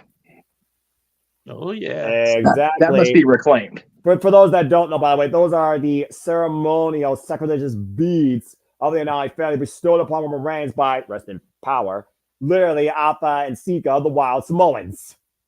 Yes. Just so everyone is aware, again, trying to bring y'all up to date with the history and the connectivity. And we know, I think Cody Rhodes also probably has a piece of that still, as we are back here on Monday Night Raw. Walter Cruz and Noah Foster on the call for the last hour here. Io Sky going one-on-one with Sonya Deville after cover by Sonya. Gets a 2 count after Sonya, Shayna, and Zoe took out Dakota Kai and probably shattered her leg backstage ahead of this match. And Io right now breaks against the ropes, and Sonya teeing off that kick background coming into play. Sonya tried to impromptu give herself the night off. Well, let's keep in mind, Sonya Deville also has former MMA background experience. And again, tonight's headlines, Randy Orton will face Gunther at Bash in Berlin for the World Heavyweight Championship. Bronson Reed destroyed Seth Rollins with 7 tsunamis, I believe. Seth Rollins literally bleeding internally. And Judgment Day, of course, attacked Damian Priest. But Rhea Ripley and Damian Priest destroyed Daniel McDonough, now starting their own revenge tour together. And Roman Reigns will return to SmackDown this Friday. Nice roll up there for a 2 count by Io Sky and Sonya Deville. Going out here tonight, pass the crown in hand. What a rising knee strike, turning Io up and over. Mm-hmm. So far, it looks like Io's knee is not affecting her, but Sonya Deville has been on the attack since we've been back from commercial break. In fact, my turn fans around right there for Io Sky as Sonya Deville's shoulder ran into the ring post. Looks like she's trying to shake feeling back into that shoulder. And to your point, Io Sky might be looking to shake feeling back in that leg. Dragon screw leg went down. That move has to suck. Mm-hmm. That was beautifully executed by Io, too. And a shote by Io Sky. There you go. Io with a drop kick right now to the leg of Sonya Deville. And Io right now looking to follow up here to your point. Elbow strike in the corner. Takes Sonya off her feet. Looking to see who runs the women's division here. Io taken to the skies now. Io fired up. The GM's in the sky, going where she's most comfortable. Up and over. Wow, what a missile drop kick. The height cover by Io. 2 count. A front drop kick off the top rope. Beautifully well executed. As we go to the replay. Yeah, but to your point, she launched more vertically than forward. Mm-hmm. Again, Genius of the Sky right now. Showing her name, especially that incredible match against Utami Hayashishita at Marigold. Battle of Queen of Queens. Double underhook. Butterfly hook. So yeah, but to scout it though. Rising knee strike. Roxy down to Nice the knee. knee. So now driving her knee for Io Sky. That might be enough here. Hook of the leg. Kick out by Io. Beautiful running in the shades of Daniel Bryan. Since we're watching WWE, I'll call him that. And you know, that's fair. Again, we talk about Daniel Bryan and his background. So now Io Sky right now on the back foot. So DeVille though looking to take her down. Back kick though by Io. The rope through. Oh, and a double stomp by Io Sky. Right to the mix session. And Io right now might be down on knees in the corner. Sonya Deville, the running Meteora. Once again, hook of the near leg, but Zoe puts the far leg on the rope. Surprised it. Usually after the running knee, she goes for the moonsault, but Kyrie just nailed Zoe with the spinning back fist, the cutlass. Oof. So DeVille looking to take advantage, looking for an advocate, maybe. Io Sky though scouting Sonya, taking her to the outside. Those are out of the ring. And what the hell? Kyrie right now, and Io.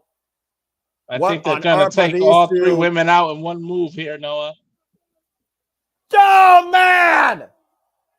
Insane elbow over the top rope moonsault in stereo. To your point, the entirety of the opposition wiped out.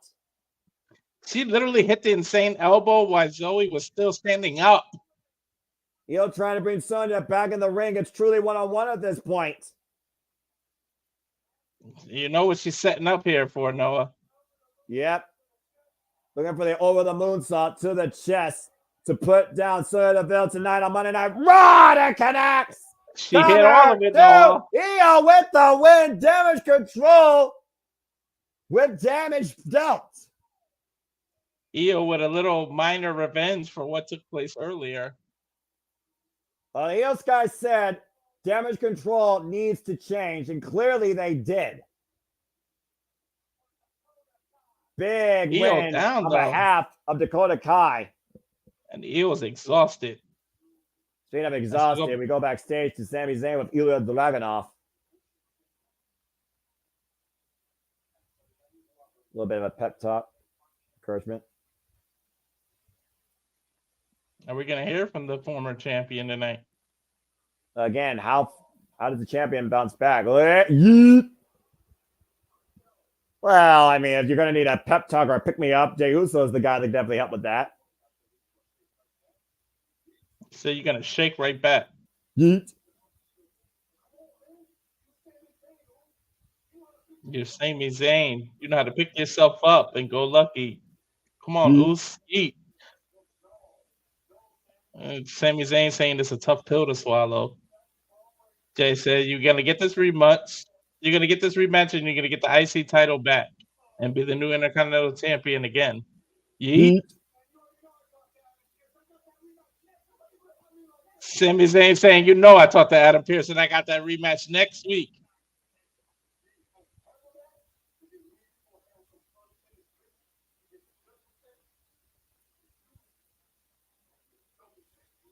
Whoa! Yeet! Jey Uso talking about unfinished business of Judgment Day and Sami Zayn potentially being a double champion. The main event, Jey hyping up Sami Zayn for maybe more than one chance at gold. They're gonna try to get a rematch of the tag. They're gonna try to go after the tag team titles. Well, we're getting a Seth Rollins update. Yeah, why don't you go ahead and talk about this? He was taken to a local hospital. X-rays, endoscopy, internal bleeding. And a CAT scan, apparently. Yeah. Well, as we switch gears now, we get ready for our main event here. 6-man tag team action with the in-ring debut of the Wyatt Six. And they're getting a good 23 minutes for this main event.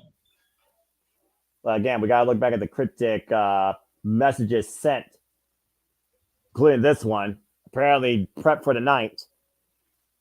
Wait a minute. Yeah, go ahead. Though, if you could talk people through what we're seeing here on the TV screen, because it'll be hard to describe. Well, let's face it. Each member of the Wyatt Six felt lost, controlled, forgotten. And what did Uncle Howdy do? He brought them home. And this is another one of those individuals right here, as we're getting now the backstory of one Joe Gacy. The only one that has yet to get his own video, and now he got it this week. Now he's saying he's going to make them all pay. Uncle Howdy's saying that tonight is the reckoning. And Joe Gacy saying make them all pay for their sins. Something tells me he's not going to promote inclusivity tonight. I don't know. And again, Chad Gable, he has been prime target number one of the Wyatt Six for weeks. Saying he's got a new family by his side.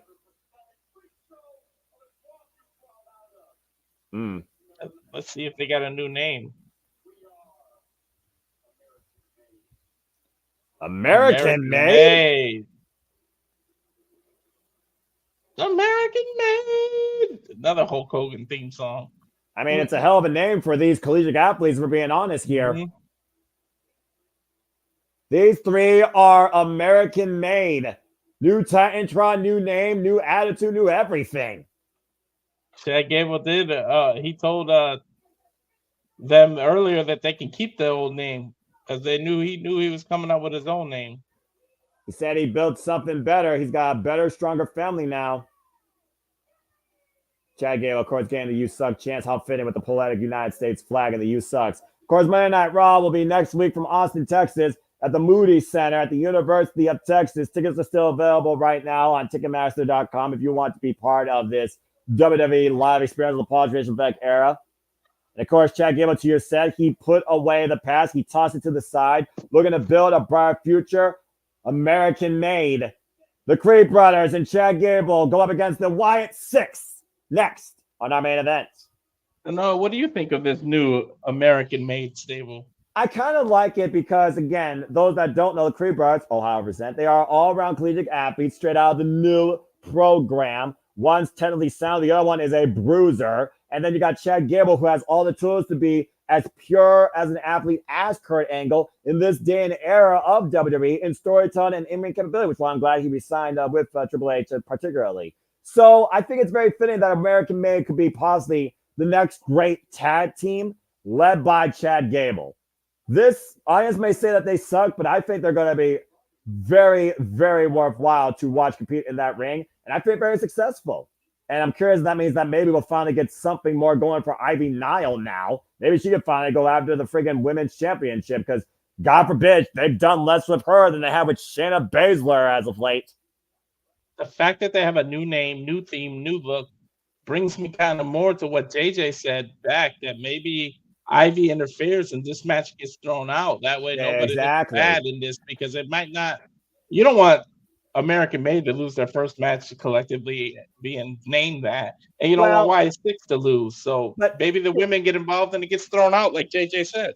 Well, I mean, again, we know that Sister Abigail will be in the Wyatt Six corner, and I'm sure Uncle Howdy won't be too far away either. And Uncle Howdy's got to be the number one thing on Chad Gable's mind. But to your point earlier, is the Wyatt Six reckoning about victory versus punishment, pain, injury? We talked about it earlier. Sometimes it's not about the result, it's about the story. And I feel there's going to be definitely a unique story unfolding with the fact we got the Wyatt Six debuting tonight in ring in six-man tag team action. And it's not even involving Uncle Howdy. It's Joe Gacy, Dexter Loomis, and freaking Eric Rowan, the rest of the Wyatt Six. So something tells me it's not going to be a clean result on either side. It's going to fall out. I think we're getting disqualification, but I think it's the post-match that's going to tell more of what's ahead for both sides here. Yeah, I think it's more about the angle as opposed to the match here.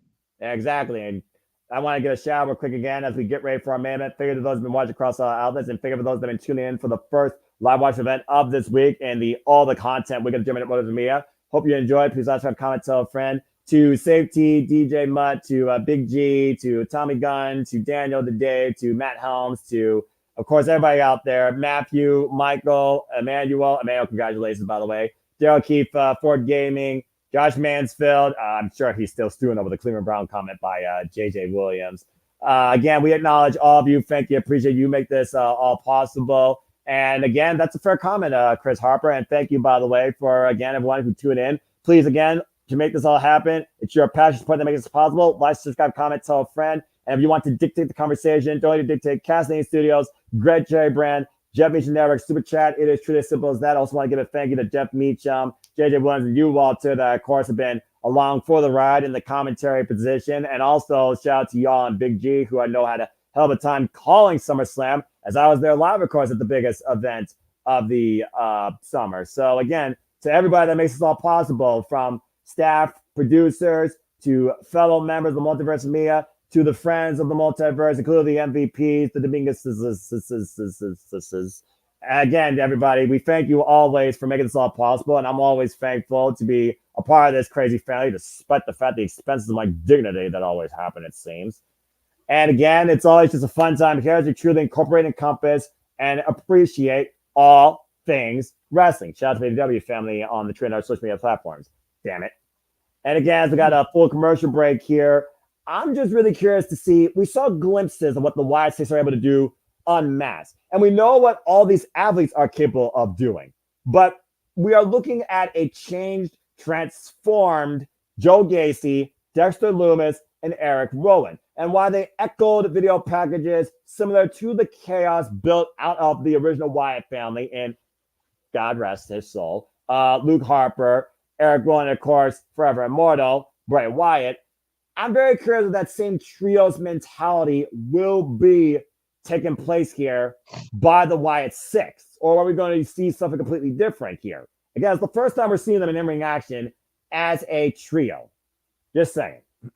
Yeah, we may be seeing something totally different. I'm curious to know their gear, and are they going to wrestle with maskless? Are they going to? Because we already know who they all are, so you might as well have them go unmasked. But maybe the mask just as the character. It's going to be curious to know. It's going to be we got to know. Like I can't wait. Curiosity is getting me, and it looks like we'll know next week if Braun Breaker can survive being now the guy who's targeted versus anyone else targeted. Braun Breaker faces Sami Zayn next week for the Intercontinental Championship. 2 out of 3 falls. Also made official after what happened earlier. It will be a WWE Women's Tag Team Championship No. 1 Contenders match as Damage Control's Io Sky and Kairi Sane go up against Zoe Stark and Shayna Baszler.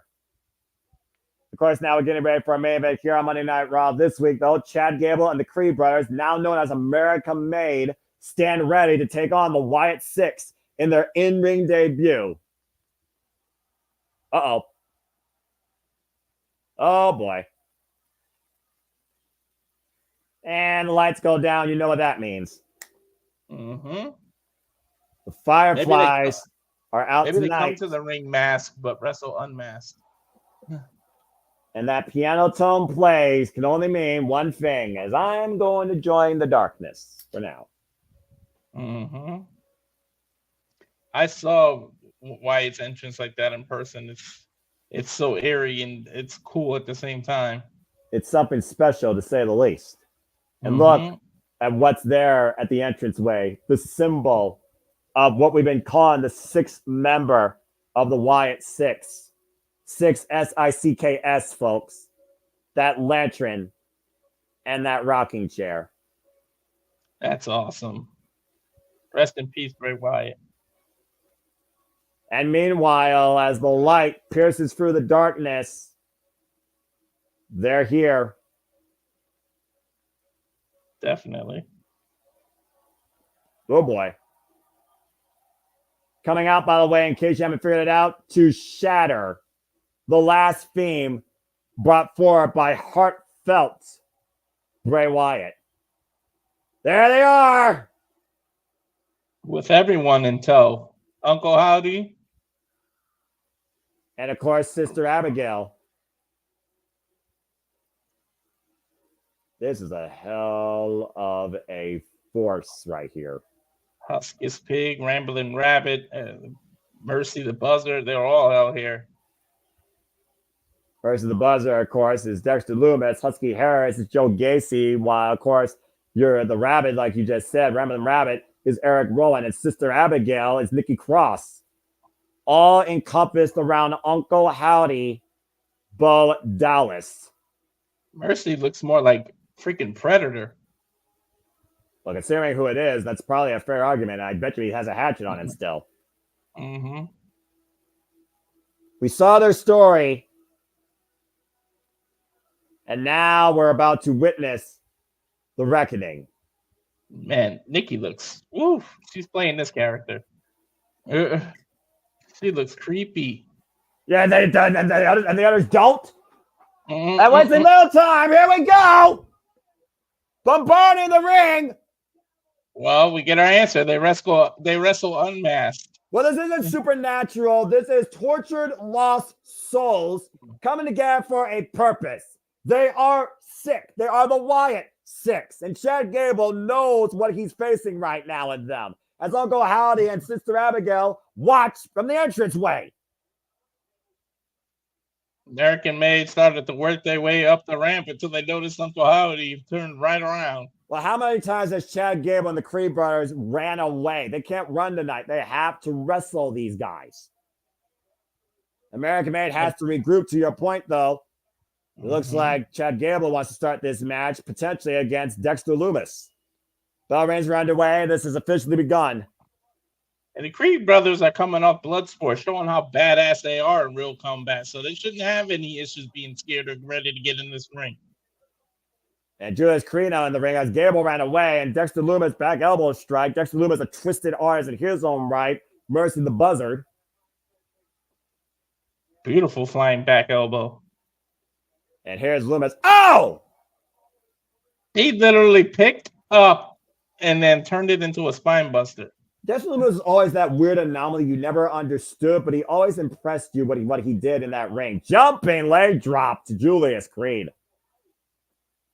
An attack made now to Joe Gacy, former leader of the Schism before that tree died a horrible death. Joe Gacy definitely fits in this group. We saw he was a little lost in that NXT. Look at that shot. A little lost. He never found himself. You kidding me? He's calculating. He's calculated. He's methodical. He's twisted. And once again, Lumis now back in. Backdrop suplex network combination by Lumis and Gacy. Lumis legal now with Brutus. Gacy looks like he'd been hitting the gym. He looks like in better shape right now. All right, we'll give you that. Well, we talked about before when you're lost and you're not found until you are found, you have to try and find yourself again. And clearly that's what Uncle Howdy did with these men. And Sister Abigail for that matter. I think Gable just tagged himself in. And right now, American Made trying to take a cheap shot again. And they didn't take the big man down. Eric Rowan back in. Redbeard, a.k.a. Rambling Rabbit right now. And the Wyatt Six taking advantage of American Made here. Wyatt family chaos fairy happening here. Trios turmoil right now. I don't envy this referee. He's got a hell of a job trying to keep these six in control. Yeah, you think? Eric Rowan taking control though of both the Creeds here. And Joe Gacy now. What's he looking for here? Almost senton drop. Systematic destruction by the Wyatt Six. And what the hell are they doing with Dexter Lumis? Hoisting him up on Redbeard's shoulders. What drop to American Man on the outside. The Wyatt Six dominating in the early going here on this main event of Monday Night Raw. I think we might say fuck television for the last time. But we're going in the picture-in-picture side by side. Honestly, with this type of match and the implications involved and what the Wyatt Six are supposed to represent, mean, and demonstrate, saying they are the reckoning since they were lost and forgotten. It's one of those frames where I feel like this match should have been commercial-free, in my opinion. But we'll see in a moment if we get a picture-in-picture. We'll see. Right now, it's not happening. I got a picture-in-picture. Well, okay, so I might get it here in a moment. Again, fuck television, fuck television, fuck television. There it is. And right now, it's all six people outside, and then Julius just got thrown back in the ring by Dexter. Yeah, let's talk about Let's talk about American Made and the elements part of it. You got Julius Creed, who, of course, the more technically sound, all-around athletic member of the Creed brothers. Then you got Brutus Creed, who literally is a brawler and a powerhouse for the Creed brothers, former NXT Tag Team Champions. Cover 1, 2. Gacy was trying to cover Julius, but he kicked out. Or sorry, Gable. He covered Gable and kicked out. Chad Gable again, who literally said, "This is my new family. This is far better than what you three were. Alpha Academy is dead. We are American males." I got a picture-in-picture finally too, and Joe Gacy here with Chad Gable. Joe Gacy, who led his own family, by the way, and has been found by a new family. Chad Gable, though. God! Dragon Scream leg whip. Damn, that would suck. And looking for the ankle lock potentially here. We know Chad Gable loves to implement an ankle lock. Tried to submit Sami Zayn for the championship and go into town right step now. Over knee drop. Beautiful. Tab made now to, I believe that is Brutus Creed, the bigger of the Creed brothers. Yes, definitely Brutus. And Brutus and Chad Gable double teaming Joe Gacy right now as American Made has regained control for the time being. Again, we talked about earlier this whole vendetta that the Wyatt Six has against Chad Gable. You wonder again, does this have anything to do with the fact that Chad Gable betrayed his own family? And here we got Brutus Creed right now in control of Joe Gacy. Joe Gacy still trying to get back up to his feet. The big elbow just dropped Gacy. American Made is in control now. They've taken over. And Julius Creed now in the ring. Of course, Julius and Brutus are blood brothers. Literally, one of these two fought for the other man to stay in NXT in an ambulance match. And you see right now Julius jaw-jacking. And they showed what they could do out of the WWE ring and in blood sports when they're in a real environment. They showed what they can do a couple weeks ago.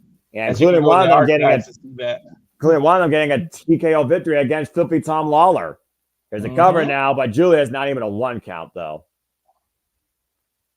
Yeah, I think it's going to take a lot more to keep Joe Gacy down. Well, I mean, at this point, though, it's isolated and dominant. Clearly, they picked Joe Gacy as the weakest of the three, trying to keep Dexter Lumis and especially Eric Rowan at ringside, keep them at bay, keep them from getting in legally. Chad Gable right now teeing up against Joe Gacy, once again, picking apart that leg. They're definitely working on his leg and hamstring with these moves. Well, we talked about earlier how much the ankle lock affects all the ligaments, all the muscles in the leg. And right now, Chad Gable literally tying up Joe Gacy's left leg here. Possibly modified ankle lock here for a submission. We are back here on Monday Night Raw. I believe we finally took our last commercial break here. It is the Wyatt Six in-ring debut against Chad Gable and the Creed Brothers, now known as American Made. And you see Uncle Howdy and Sister Abigail watching on from the entranceway. Gacy with a shoulder block from the outside. Oh, wow! Oh, my God! Incredible Northern Line suplex takeover there by Chad Gable. Gacy went to flip over the rope and Chad reversed it into a Northern Light suplex. It was beautiful. Surprised they didn't go to a replay there. And Chad made now quick Chad's here, standing moonsault off the Samoan drop. And now Julius off the second rope with his own moonsault. Now Chad Gable tagged in, now elevating. Top rope moonsault. Trio moonsault here on Gacy, and Dexter Lumis saves the matchup. That was a train of moonsault back to back. And man, we're learning a lot here tonight about American Made, as much as we've been learning about the Wyatt Six. Yeah, literally. You gotta wonder if Uncle Howdy expected it to go like this to a degree, to be this competitive against these three. They're working like a well-oiled machine, frequent tags. Uh-oh. Oh, God, the upside down. Wipes out the Creepers by Joe Gacy. Joe Gacy's a big boy doing that kind of move. Yeah, the handspring double clothesline. Springboard off the ropes now. And Joe Gacy, critical moment to make a tag here. Eric Rowan says, ready. Take a look at this. Handspring, springboard, double, turn around lariats. And Eric Rowan's now in Rambling Rabbit. One half of the Bludgeon Brothers. And, of course, a third of the original Wyatt family. They just said that he is 6'8", 315 of. And, of course, the former SmackDown Tag Team Champion alongside his brother, Forever Exalted. And look, Harper, Jesus Christ! I think Chad Gable just went at least 8 feet in the air. And Sister Abigail and Uncle Howdy are loving it. Oh, no, no, oh, no. They coming bust! Whoa! Oh, I thought he was going to go flying. And baseball slide instead on Chad Gable. Now hoisting up Chad. Oh, man, drop jaw first across the barricade. It's Gable right now, sent back inside. Everyone has completely turned this match around. What is Redbeard going for? He's That standing is a Eric Rowan shout standing out on the outside. to Forever Exalted, Luke Harper. Oh. Literally dropping all his 315-pound frame on Chad Gable. Slamming Gable down for the 2.5 as American Made saves the matchup. Both members of the Creed brothers have to come into this. Oh, I think all hell started to break loose. By Julius Creed. And we saw this coming. We all saw this coming. All hell was about to break loose eventually. I mean, it's the Wyatt family MO. And if they're going to be the reckoning of WWE, then the Wyatt Six has to bring the chaos. It's the only way I think they're going to win this. Because you said yourself collisionally, American Made is working on all cylinders here. Oh, wait a minute. Dexter Lumis! Good God! The senton bomb from the top rope wiped out the Creed brothers. Took them all out. Now Chad Gable. Gable with the German suplex to Rowan. Are you kidding me, 2.5? He literally just suplexed 315 pounds. And held it for a bridge. He may be 5'10", and he just suplexed someone who's 6'8". I think he's less than 5'10". I think he's 5'8". It just goes to show that strength is not determined by what you see on the tail of the tape. And Gable right now, I think, realizes who he's facing, and it's not the Creed brothers, it's the Wyatt Six, face to face. I think Chad Gable's a little bit scary. Like the Creed brothers, though, trying to take advantage. Meanwhile, Joe Gacy, that's a little double choke slams across the table to the Creed brothers. And Gable is all alone with Eric Rowan. Turn around, Chad. Don't turn around, Chad. Oh, no, the claw! Claw slam! He's in the middle of the ring all alone, Noah. Gacy with the tag. Tag to Lumis. Chad Gable's all by himself. To your point, this is his reckoning. Pop up power bomb by Gacy with Lumis on the Gable. Nice. And now Lumis, who's still legal, goes to the top rope. Think he's going for a splash here? Frog splash! Cover! Is it enough for Wyatt Six with the win?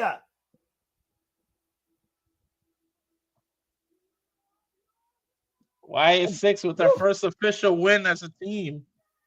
Now as a team, Walter, a family. Yeah. But it did not come easy, Noah. It didn't come easy. Well, I guarantee you one thing, Walter. Bray Wyatt has to be looking down, smiling from the biggest rocking chair possible in heaven with Luke Harper, seeing what this new family, the Wyatt Six, demonstrated tonight against American Made. And again, that freaking Iron Claw choke slam by Eric Rowan and Chad Gable. That was enough right there, I think, for the 3 count. But this was just confirming it. Mercy the Buzzard flies with the splash, and the Wyatt Six wins. Of course, the Buzzard would be the one to fly with that splash. And Abby the Witch coming in with the lantern. And Uncle Howdy couldn't be happier with what he saw tonight from his family. If this is indeed WWE's reckoning, WWE, you are in for a world of trouble.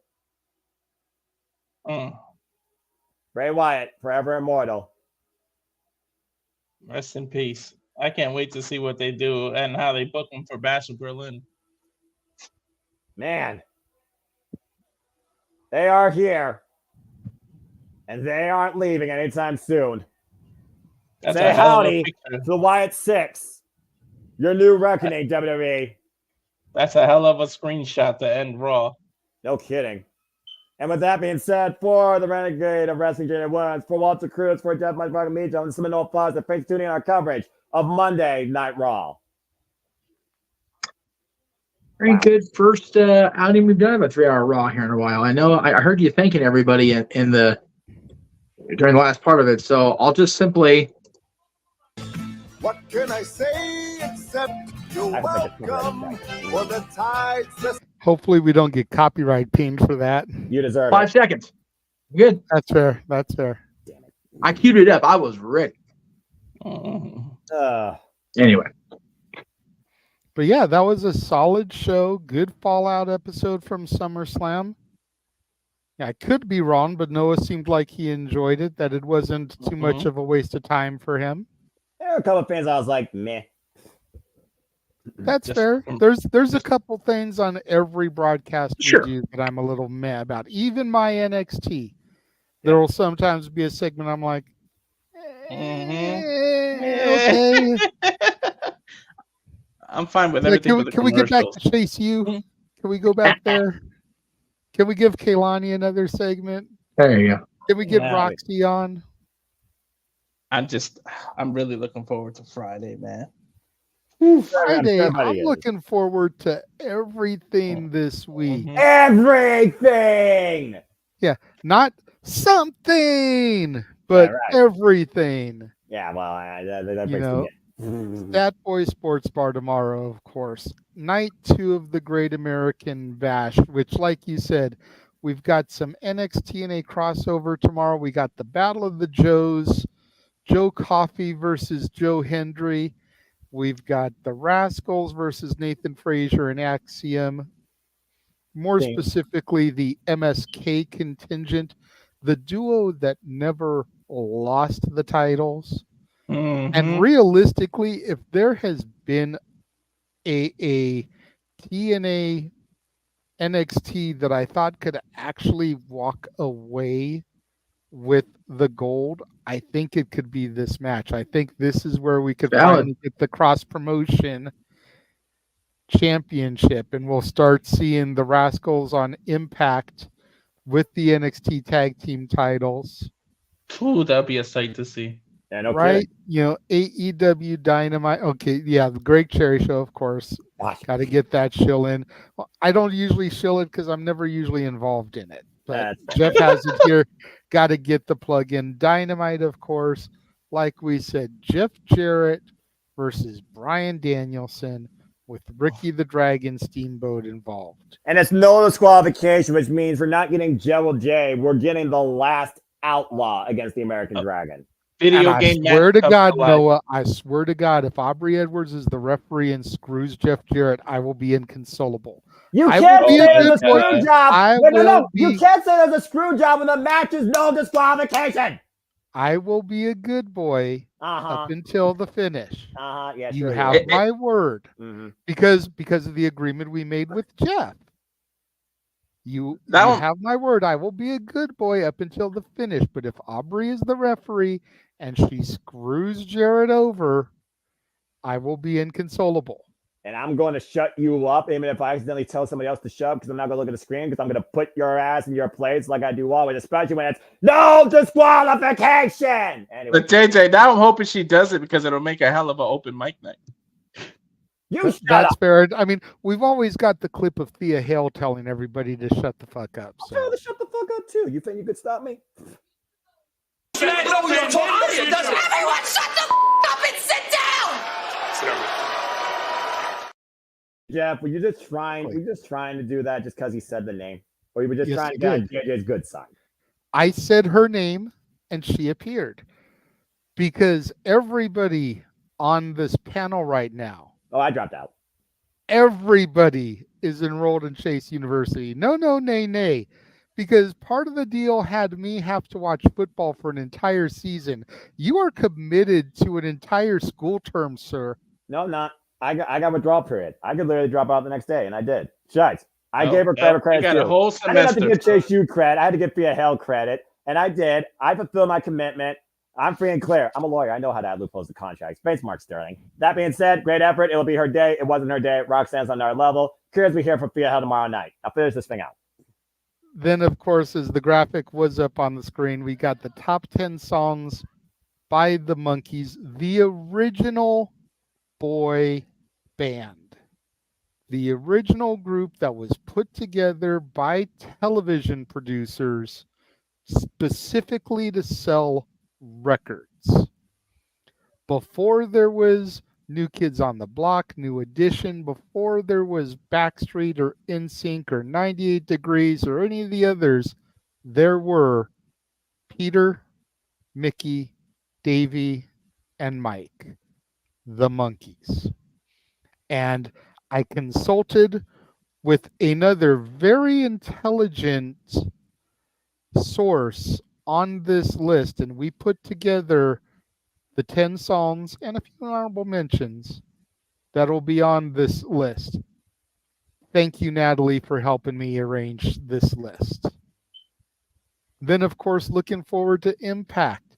Man, I've been hearing grumblings about some of the matches that have taken place. I am not going to say anything because if the spoiler ends up being untrue, if the rumor ends up being untrue, I don't want to be sitting here with mud on my face. But if some of the stuff plays out that I have heard plays out, ho, buddy, things are going to be really looking good come Emergence. And Noah, I was doing some thinking. Maybe, just maybe, the reason that Victory Road was moved from Ohio to Texas is because they're going to give you Bound for Glory.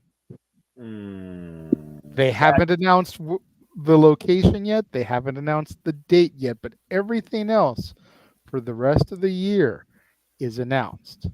If they took that away from you, I wonder if they're going to give you Bound for Glory. I might actually forgive them if they did that. And then, of course, Friday, Ask Me Anything and SmackDown, which unfortunately I will not be there for, as duty calls, real work calls, but you will get the Simple Man Noah Foster and Mr. Reliable Walter Cruz on the call for that one, if needed. And then, of course, prior to open mic night, Collision will be AEW Collision. Botch. Where we're going to see a Texas Bull Rope match with Cowbell. And I'm not singing Blue Oyster. We're not talking about Blue Oyster Cult, but that's still a great song.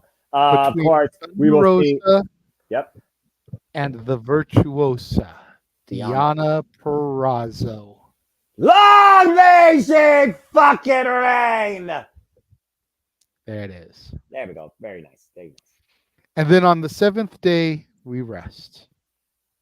Yes. But although I'm sure Noah will be watching all kinds of Japanese wrestling and getting I got 2 days of G1 Climax to catch up on. And I know starting with their 5-star Grand Prix with Honda J involved in it. Definitely going to watch. I got so much wrestling. All the wrestling. I haven't seen full-on stuff, but I did see a highlight package.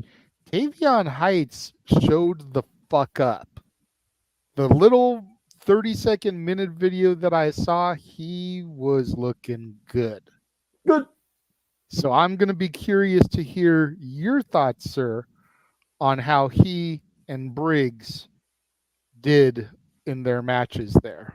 I got to catch up again. I will see what I can do.